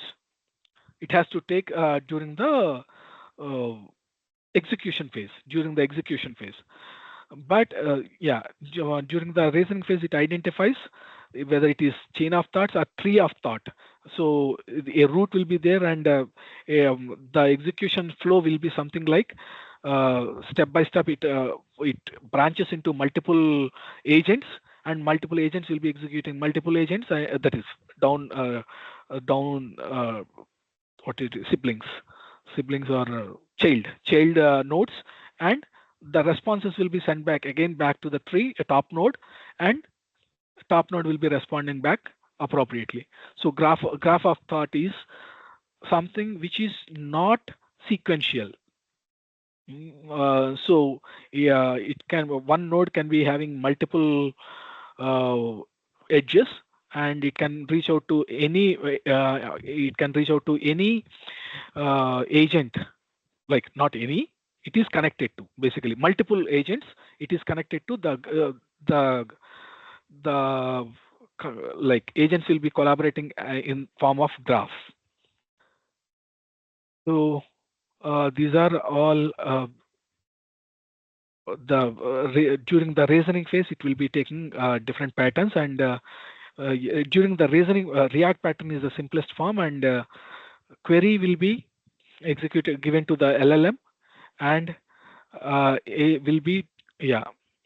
will be executing LLM will be doing the reasoning, and it will be making a call to tool, and tool will be performing an action in the web or something. Like right now it is a environment where it is shown as web, and the result will be again given back to the LLM and respond back. It is a straightforward single flow of reasoning pattern, but yeah, there could be very complex flows while performing complex while responding back for executing the complex prompts by the agents. Planning pattern. So sophisticated approaches to breaking down complex objectives into manageable steps, handling dependencies, and so reasoning is done. After that, how the plan? Something. These are all collaborative. Probability. It may planning and reasoning may not be sequential. Sometimes planning will be handing over to the reasoning, and reasoning will be handing over to the planning. Kind of. So all these things will be a pipeline of a flow implementation in the agentic applications. Sophisticated approaches to breaking down complex objectives into manageable steps, handling dependencies, and executing plans while adapting to changing conditions. So yeah, how the meta reasoning, how I can.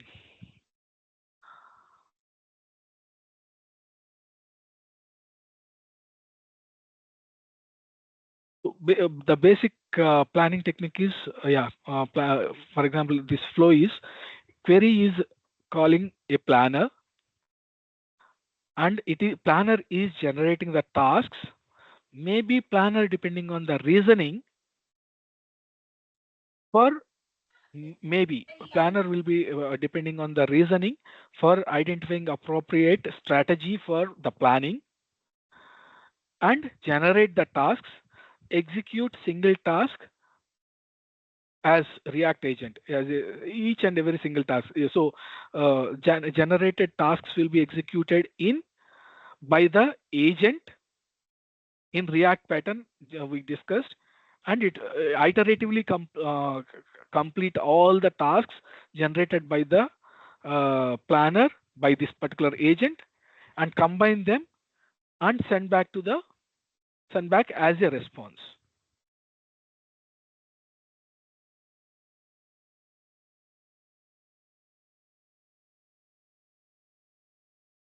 So coming to the multi-agent pattern, there is a possibility, yes, as we mentioned, multiple agents will be collaborating with collaborating and communicating between the specialized as specialized agents work together to solve complex problems beyond individual agent capabilities. So this pattern focuses on the protocols, how the agents can communicate during the collaboration phase, communication phase, or coordination phase. So it could be agent to agent protocol. It could be agent communication protocol. These are different protocols. These are the different standards across. So in case one agent to agent protocol states that yes, if one agent wants to communicate with another agent, it has to send the request in this particular format, so that that agent can talk to the second agent. That is, the second agent can understand the pattern how the first agent is communicating with. It defines the schema or the structure, how or the protocol or the transport layer, like a transport layer protocol, whether it is a API or whether it is gRPC or WebSocket protocol. What kind of protocols it can support. So the protocols it defines, the agent to agent protocol will be defined by this particular pattern. And yeah, so PM agent is delegating the that is giving some message to the tech lead to implement some program or some task, and tech lead will be interacting with the DevOps agent. Like he will be in case, for example, if that is, there is an issue in the production and a PM project manager wants to resolve that, and that task or story or whatever, it is assigned to tech lead, and tech lead will be identifying, the tech lead agent will be identifying whether that is appropriate to the scope or the scope of his work, or whether some DevOps engineer is supposed to do. If it is the issue is with the program, or if the issue is with the infrastructure or the DevOps pipeline, the deployment pipeline, application deployment pipeline, it will be identifying and it will be delegating appropriately to the DevOps agent with a particular communication message. It depends on what kind of protocol that particular system is using. Sometimes it may be using agent to agent protocols across the agents. Sometimes agent communication protocols. These are different protocols. Each gives different pattern or different schema or different message format to communicate with the other agent. So in case, it will be delegating the work to DevOps, and or it will be delegated to the SDE, and it will be like SDE will be identifying whether it is senior development engineer will be identifying whether it is DevOps engineer or not, and delegating to DevOps engineer. It would be a life cycle. It would be a cycle, like the agents will be interacting with each other on these protocols. Supervisor protocol, supervisor and worker. So in case it is a pattern, like one agent will be working as supervisor and all the communications will be going through that particular agent. All the like tree, in the form of tree, or that supervisor agent will be guiding what to do by other agents in terms of the prompts.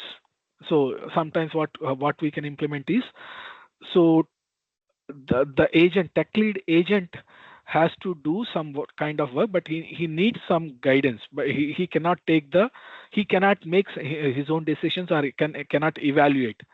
So PM has identified, in case if it is supervisor and worker pattern, a supervisor pattern identifies that as, and do some analysis on that particular issue, and send in form of prompt, or in form of message. It will be passed on to the tech lead in terms of context sharing will be done to the tech lead agent. So until unless you see how that works, and so these are all different patterns over the agents, how the agents interact, and how collaborate to reach the end objective or interact with the external tools and do the reasoning.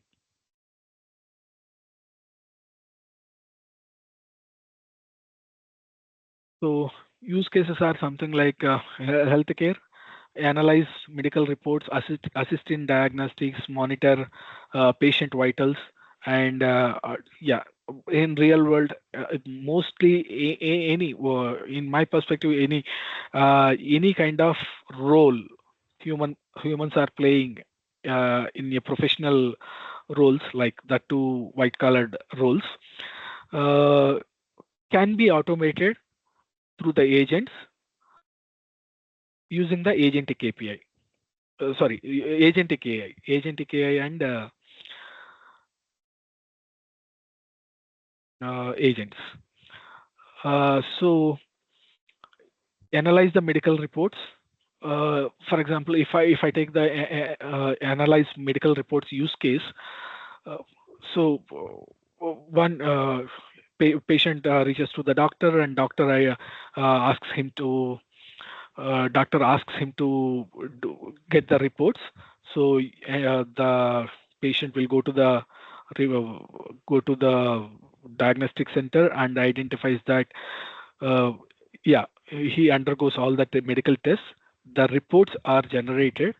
Instead of going back to the doctor, the end user can the patient can do some kind of analysis of that particular medical reports using the agents.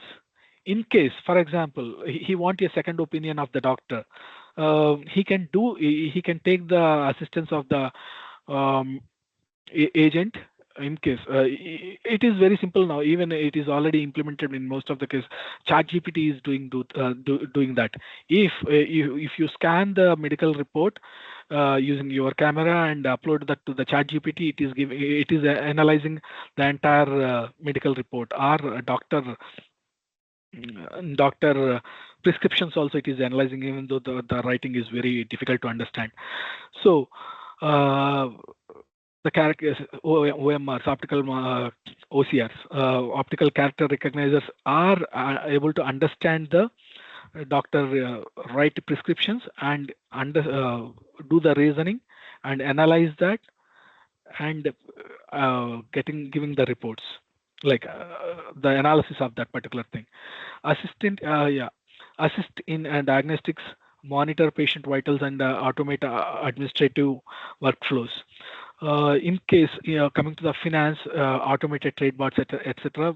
Coming to the banking sector, onboarding the user. When user, that is, if you are looking for a credit card, if you are looking for a loan, or if you want to create a bank account, or in all these cases, you will be reaching out to a bank support team, and they will be requesting the documentations, appropriate documentations, and you will be submitting those, uploading the documents, and there is an agent who will be validating all these documents, and appropriate eKYC will be done, and all this, the flow, the business flows can be automated with different agents in different sectors. So the one AI agent will be doing all the scanning of that particular the documents and validating the documents, and if the documents are validated, it will be assigning it to another agent to do the eKYC. eKYC will be done by another agent, and once that is done, it will be handed over to the manager for the human in the loop for validation. So the manager will be validating that whether the entire eKYC is done, documents are, he is eligible for the loan, or he is eligible for the credit card. He will be that kind of underwriting process. Even the underwriting process, underwriter agents are being created, and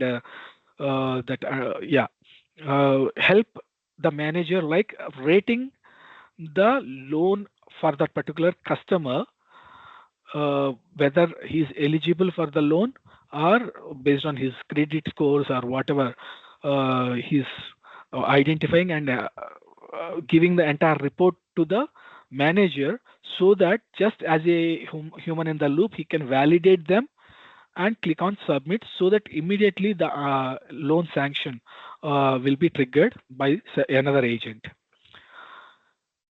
So the kind of educational use cases, virtual AI tutors and research assistants, personalized. Just now we have seen that nowadays a lot of students and even the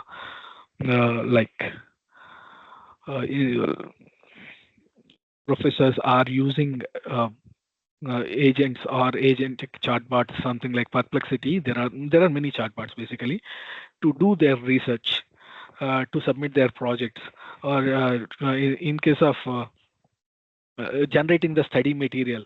Yeah, all this kind of study material, or these decks, or even the demo I have demoed during the RAG, that is also generated by a chatbot called Copilot. The code is generated by the Copilot, and this entire content is generated by the Perplexity and I used even the Microsoft Office, Microsoft Copilot for generating this entire content.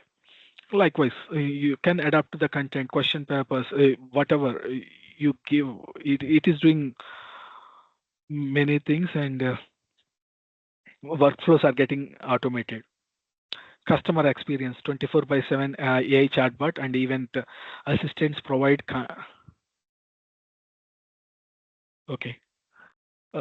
Customer experience and the supply chain logistic, self-driving cars, self-driving delivery agents. Even you are looking in the news that the that is bots. Bots are delivering the food. Bots are delivering the couriers, and even it can help in the inventory management, etc. Enterprise benefits, and obviously the productivity will be reduced by the agents, and it automates time to market. In case if you have any idea, creating and implementing that particular idea is very, even in terms of financial sector, or in like even healthcare sector or telecom sector, anything like automating the processes, and time to market is getting reduced. Just when what I am facing is like in IT industry also, we have like something like we are leveraging a lot of agents and agentic tools to automate the entire delivery process, and the delivery life cycle time is getting reduced very abruptly. Something like maybe right now it is 50 to 60%. Earlier, if it was taking 7 days of time for a developer to complete a task. Now it is taking around 1 day, 2 days, at max 3 days, including the human in the loop. That is reviews, etc. So the accuracy, reduced errors through consistent AI execution. So there can be human errors in the process flow. So this can be, or it is human psychology. Human errors basically. There can be human errors in the pipelines or the process flows. That can be reduced or avoided up to some extent in the scalability, handle variable workloads efficiently. Yes. We can scale the agents. For example, if I create a agent that can be implemented for n number of customers or n number of process flows. And in case, if for example, if these agents are implemented for a startup, even if it becomes an enterprise, that is going to be that agents can be scaled up using the cloud environments or the number of either the horizontal scaling or vertical scaling. Cost efficiency, lower operational costs, and innovation enables new business models and services rather than focusing on what kind of technologies used, what could be the development process, or what kind of implementation process, rather than leaders can focus on the innovation and rather than the execution of that particular idea.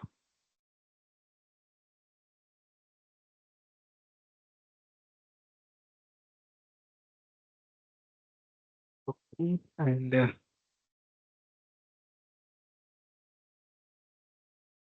I think that is logical conclusion for the agentic APIs. And coming to the model context protocol, yes, one of the protocol for the tool integration. So tool integration, we just discussed about the tool integration pattern, and in tool integration pattern, one of the protocol used in that is model context protocol. This is the latest protocol which got like introduced or coined during the November 2024, which is automating, which is reducing a lot of effort for integrating with external tools. So as I mentioned during the integration patterns,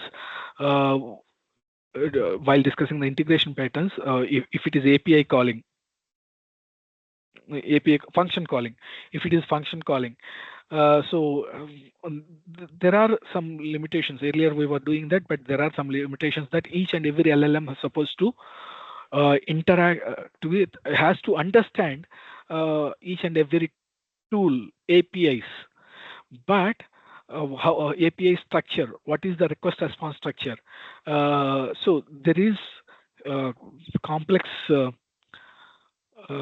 implementations has to be done at the agent level. But in case of when it comes to MCP, model context protocol, it provides standard interface across the tools so that tools interact with, okay, let me go ahead.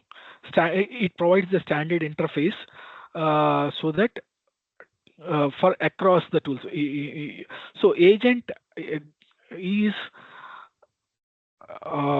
may not be needing to may not be able to understand, or may need not to understand the structure of what ChatGPT, what Gmail APIs are, what how Gmail APIs looks like, what Facebook APIs looks like, or WhatsApp APIs looks like, or file system APIs looks like. So its model context protocol provides a standard structure to the LLM and all the complexity of that particular different APIs, API calls or API formats is absorbed by the model context protocol server. So WhatsApp will be okay. Let me moving ahead. And open source protocol for standardized secure bidirectional communication between AI client, Cloud ID, AI clients, and distributed context servers. So either the tools, basically here it is context servers, maybe even the not only the context servers, it could be even the like whether the resource servers or tools, action performing, task performing tools also. So bidirectional communication, it makes sure, that is, it standardizes and secure the bidirectional communication between the AI clients and distributed context servers. So yeah, using the context exchange and communication, so the context can be exchanged between these agents and the tools. Capability, yeah, I will come to that. And communication is through JSON RPC or STDIO. So MCP standardized integration architecture. So MCP host, MCP client. MCP host is the one. For example, you are developing an application. You are developing you are developing a agentic application, or there are some already available tools. Something like just now we have seen the Perplexity. There is Claude IDE. There are some tools, development tools, something like Cursor. Even the IDE is something like Visual Studio Code, or any Claude or Perplexity. And there is one more tool called Comet. Perplexity Comet, basically Perplexity Comet. All these agentic applications assume that this is Perplexity. I just showed that Perplexity is doing some agentic thing. So assume that this is Perplexity, and right now what I have demoed is Perplexity is giving Perplexity is making a generating the report and saving it into the file, so persisting it into a that is the report is being persisted to a file and getting downloaded. And in case if that wants to be integrated with email, that a Perplexity developer has to implement a function call after a certain event from that particular agentic process. It has to make a function call to trigger that particular API. Okay, but here in this case, MCP, this client, that is the agentic application, will be interacting with MCP server, not directly with the actual storage systems or actual services or the APIs. It will be plugged in, it will be interacting with the MCP server, which will be what it is called encapsulating. It will be encapsulating the complexity of the APIs or the third-party integrations, and the standard response structure, request response structure, will be given to the MCP clients, that is agentic applications. Assume that agentic application will be calling MCP server with a single format, and MCP server will always be responding back with a single structure response, specific format, and the entire complexity will be the complexity of this making calls to database. If it is database call is for MySQL, if it is for PostgreSQL, if it is for Oracle, if it is for some graph database, or if it is for like Facebook application, if any file system calls, RPC calls, or remote procedure calls, RPC calls, all these complexity will be handled by the MCP server, so that and responding back. So these MCP servers will be implemented by respective application teams and deployed, so that MCP clients easily integrate with their applications. So host the environment where the model operates, the IDE, agent, runtime, or user interface. So host will be the agentic application. Client is lightweight adapter that sits, that is MCP client. That is the MCP client that sits between the host and server, host and actual server. Sorry, host and MCP server. Translating requests and responses using MCP. So a MCP client is very easy to implement as the structure is same, but the complexity of implementing and implementing the APIs is going into MCP server, which will be taken care by the end application developers. So Postgres will be implementing their own Postgres team, that is organization. Postgres organization will be, our community will be developing their own MCP server and handing over to in the public community portals, and we can either they will be running the MCP servers or we will be running the MCP servers, taking that software, and the MCP server will be exposing a set of tools which can be consumed by the MCP client.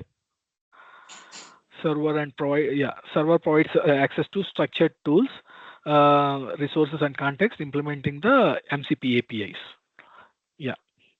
Even we can like as application team, like who is developing the agentic application, can implement the MCP server.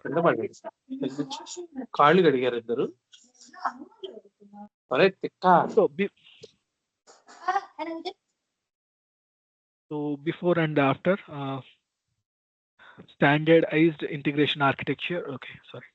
Yeah, before and after. Each AI system had custom integrations for the APIs and databases or tools before the MCP was introduced. This made scaling, debugging, and interoperability difficult. The entire complexity of that implementing the APIs is lying into the agentic application. So during the scaling or maintaining that agentic applications becoming the complex task. But as it is getting encapsulated into MCP server, that is segregated to a separate component and easy to scale either MCP server and the client. Developers had to reinvent the wheel to every new agent or workflow. MCP solved this issue.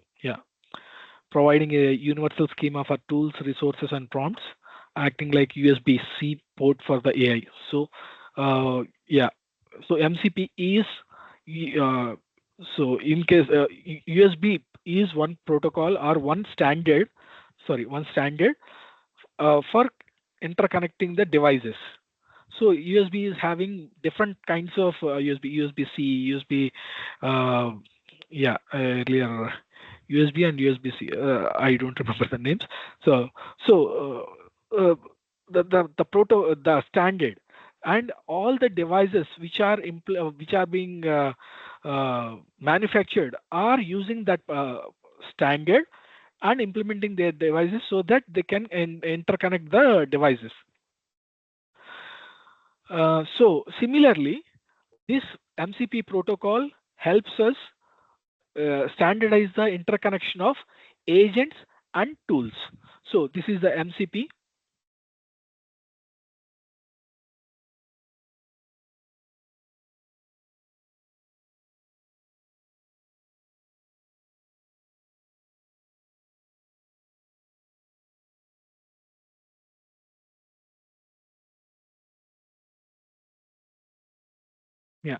MCP and MCP server.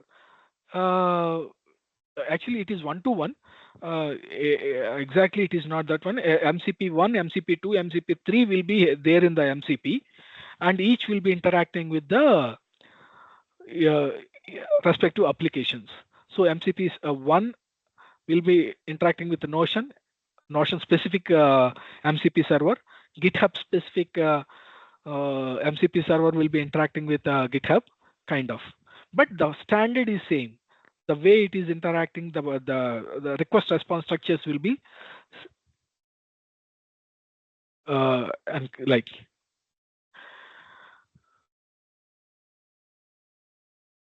So MCP components, roles and responsibilities. Each and every components are host. We have discussed, like host is the application, agentic application, and the client is we are integrating some additional thing with the host. That is, we are adding something to the host to interact with the MCP client. Okay, and server is additional component. The host will be interacting with that is host. The client in the host will be interacting with the server, and server will be interacting with the backend. We have already discussed security boundary permissions enforcement and client lifecycle management will be done at the host. Session state of that particular client is coming under the host. Session state, request routing, subscription management, connection establishment will be done at the client, and this is 1:1. So one client will be interacting with one server, one MCP server. So if I want to interact with GitHub, I will be connecting to, that is my MCP server client will be interacting with GitHub MCP server, so that GitHub MCP server will be connecting back to the GitHub. Actual data service providers, server resources exposure, tool definition. So this is the tool definition. So in case if I have to expose the GitHub or Gmail, in case if I want to expose the Gmail, receiving the email, sending the email, scheduling the invite, or kind of APIs will be exposed by the tools. Tool definition. Tools will be exposed by the server, and that client has will be calling the server to fetch what kind of tools you are exposing. To fetch the details, what kind of tools that server is being exposed, it can make a call, and then it can understand that yes, this Gmail server is making Gmail MCP server is exposing two tools. One is receive email, send email. Two tools it is exposing, so that this host logic, in case LLM is wants to send, that agent wants to send any email, it will be interacting with this client and making appropriate. This client will say that yes, okay, I can send the email. For example, at end of the report generation, LLM identified that final task is to create to send the email. Then that LLM identifies, it goes through all the clients configured for that particular configured in that particular host agentic application. Then it iteratively identifies the best tool for that particular use case or scenario, and then leverage that tool and do appropriate actions. Primitives and sharing resources, tools. Yeah. So MCP server is sharing various APIs with respect to tools, prompts, resources. So some MCP servers will be providing the prompts also, so that it can interact with the respective application in case.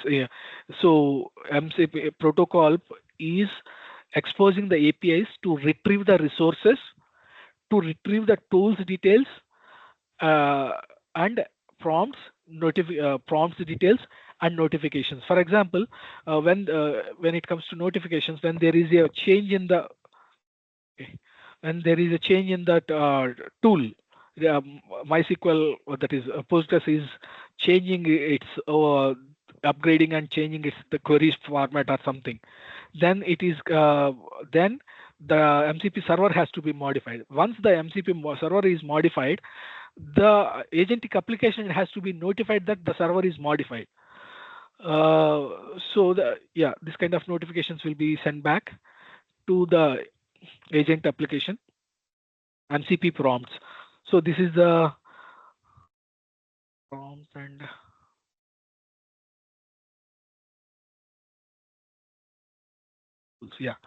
this is the standard structure defined by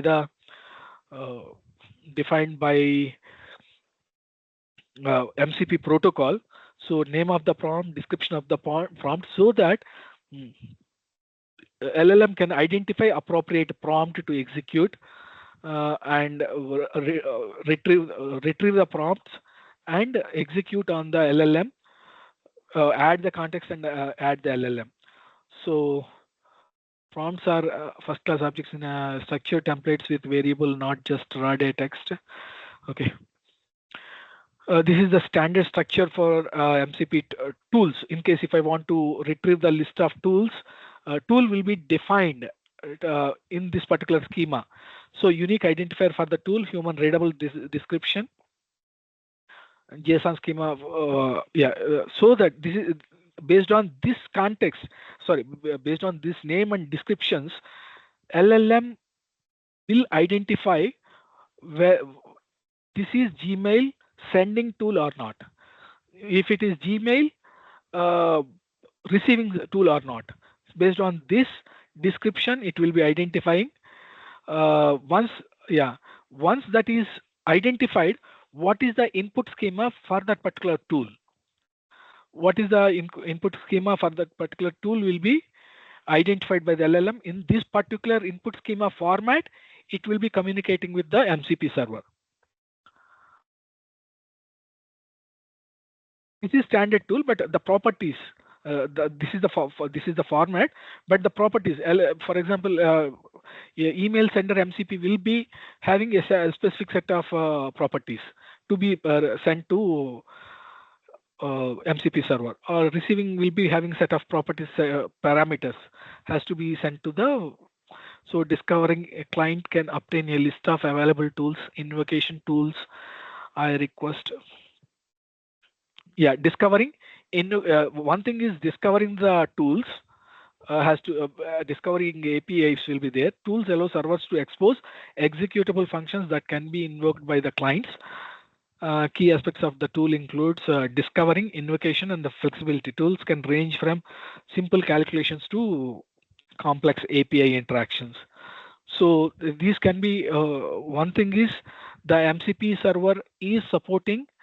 The protocols are there. MCP capabilities, tools invocation, capability discovery, context sharing and injection, resource access management, streaming and progress updates, session state management, bidirectional messaging, error and exception handling. MCP supports all the security authorizations, etc. Multi-agent coordination and resource listening discovery. MCP transport support the various kinds of protocols. Once, in case if you are running the MCP server in the local development environment, you will be using the STDIO. In case if you are using web applications and remote servers, HTTP or SSE, like HTTPS. WebSocket in case of real-time applications which are asynchronous mode or bidirectional communications are required. Bidirectional communication is required between the in case of video transmissions or audio transmissions. WebSockets will be used, and gRPC is in terms of high latency, that is very low latency protocol, which gives very high performance rates. So complexity is depending on these things, and each protocol type, security, performance, and complexity. So real world applications for the MCP is very much similar to agentic applications, I can say. ID integration for the code analysis and generations, connect to databases. But it is a subset of applications. It is like a component. It is MCP is a component of agentic, not the business systems, analytics, and automation, etc. Challenges are there, and agentic plus MCP unified execution stack. Yes. So in case if we want to combine this agentic plus MCP, agentic can be executed with MCP protocol or MCP pattern or other patterns can be, integration patterns can be used. But when we combine them, this is the flow. Agentic control loop, perceive environmental state, reason, react with the reflection. These are the perceive, react, query, MCP, tool discovery. This is the phase it gets introduced. This MCP querying will be introduced, execute and learn. So querying the query tool discovery will be is the place where this get in this entire agentic control flow. This is where it get introduced, and MCP will be having the resources, tools, prompts, notifications, and security.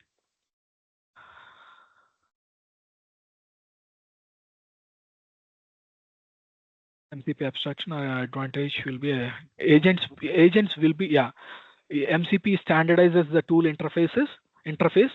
Agents decoupled from the backend implementations, composable, pluggable system architecture. As we discussed, agents are decoupled from the backend implementation complexities. And that entire complexity is encapsulated into MCP server.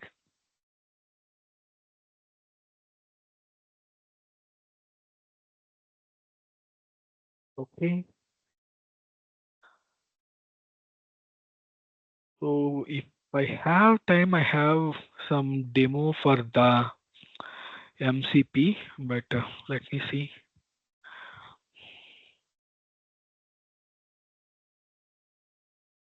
Not MCP, agentic with MCP.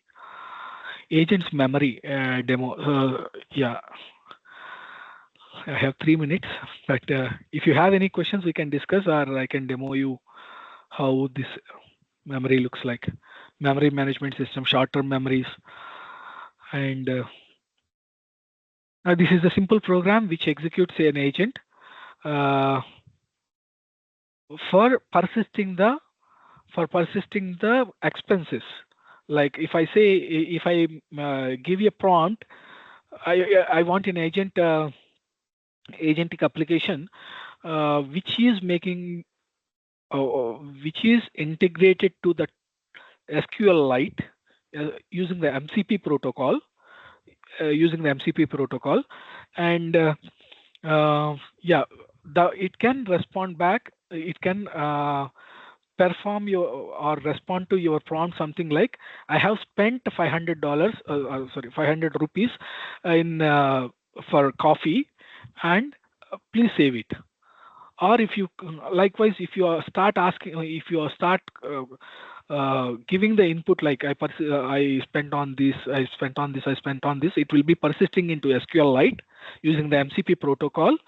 And finally, if you ask questions, if you can ask that is how much I spent yesterday, how much I spent last month or last week, total how much I spent on food.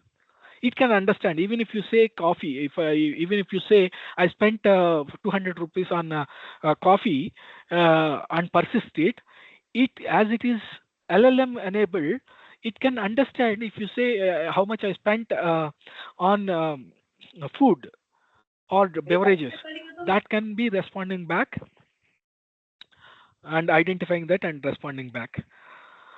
Okay, it is already 9 o'clock. I'll be sharing sharing this in that Teams chat in case our coordinators, and in case if anyone wants to look at it, can look at it. Okay, yes. We are on time. And any questions?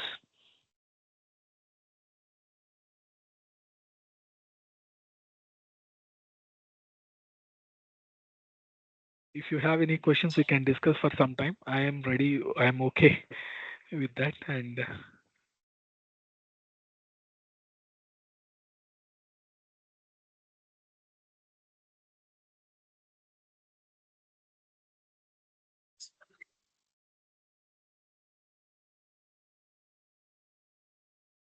Okay, sir. Thank you very much, sir, for your insightful and enriching session. Thank you. Thank you very much. Your explanations, real-time industry examples, and practical knowledge have given all of us a deeper understanding of today's topic. On behalf of Andhra Loyola Institute of Engineering and Technology, the Department of CSC, and the entire ATAL FDP organizing committee, I extend our heartfelt thanks to you, sir, for taking time out of your busy schedule to guide us this evening. Your contribution has added immense value to our FDP. I also thank all the participants for their active participation, engagement, and enthusiasm throughout the session. With this, we formally conclude today's evening session of the ATAL 6-day online FDP on intelligent systems and generative AI advancements in deep learning, robotics, and applications. Dear participants, the session videos will be available on YouTube. The link will be shared in the WhatsApp group. We look forward to meeting you all again in the next session. Thank you, everyone. Have a wonderful evening. And dear participants, I have provided the feedback link in the chat box. Please fill it out.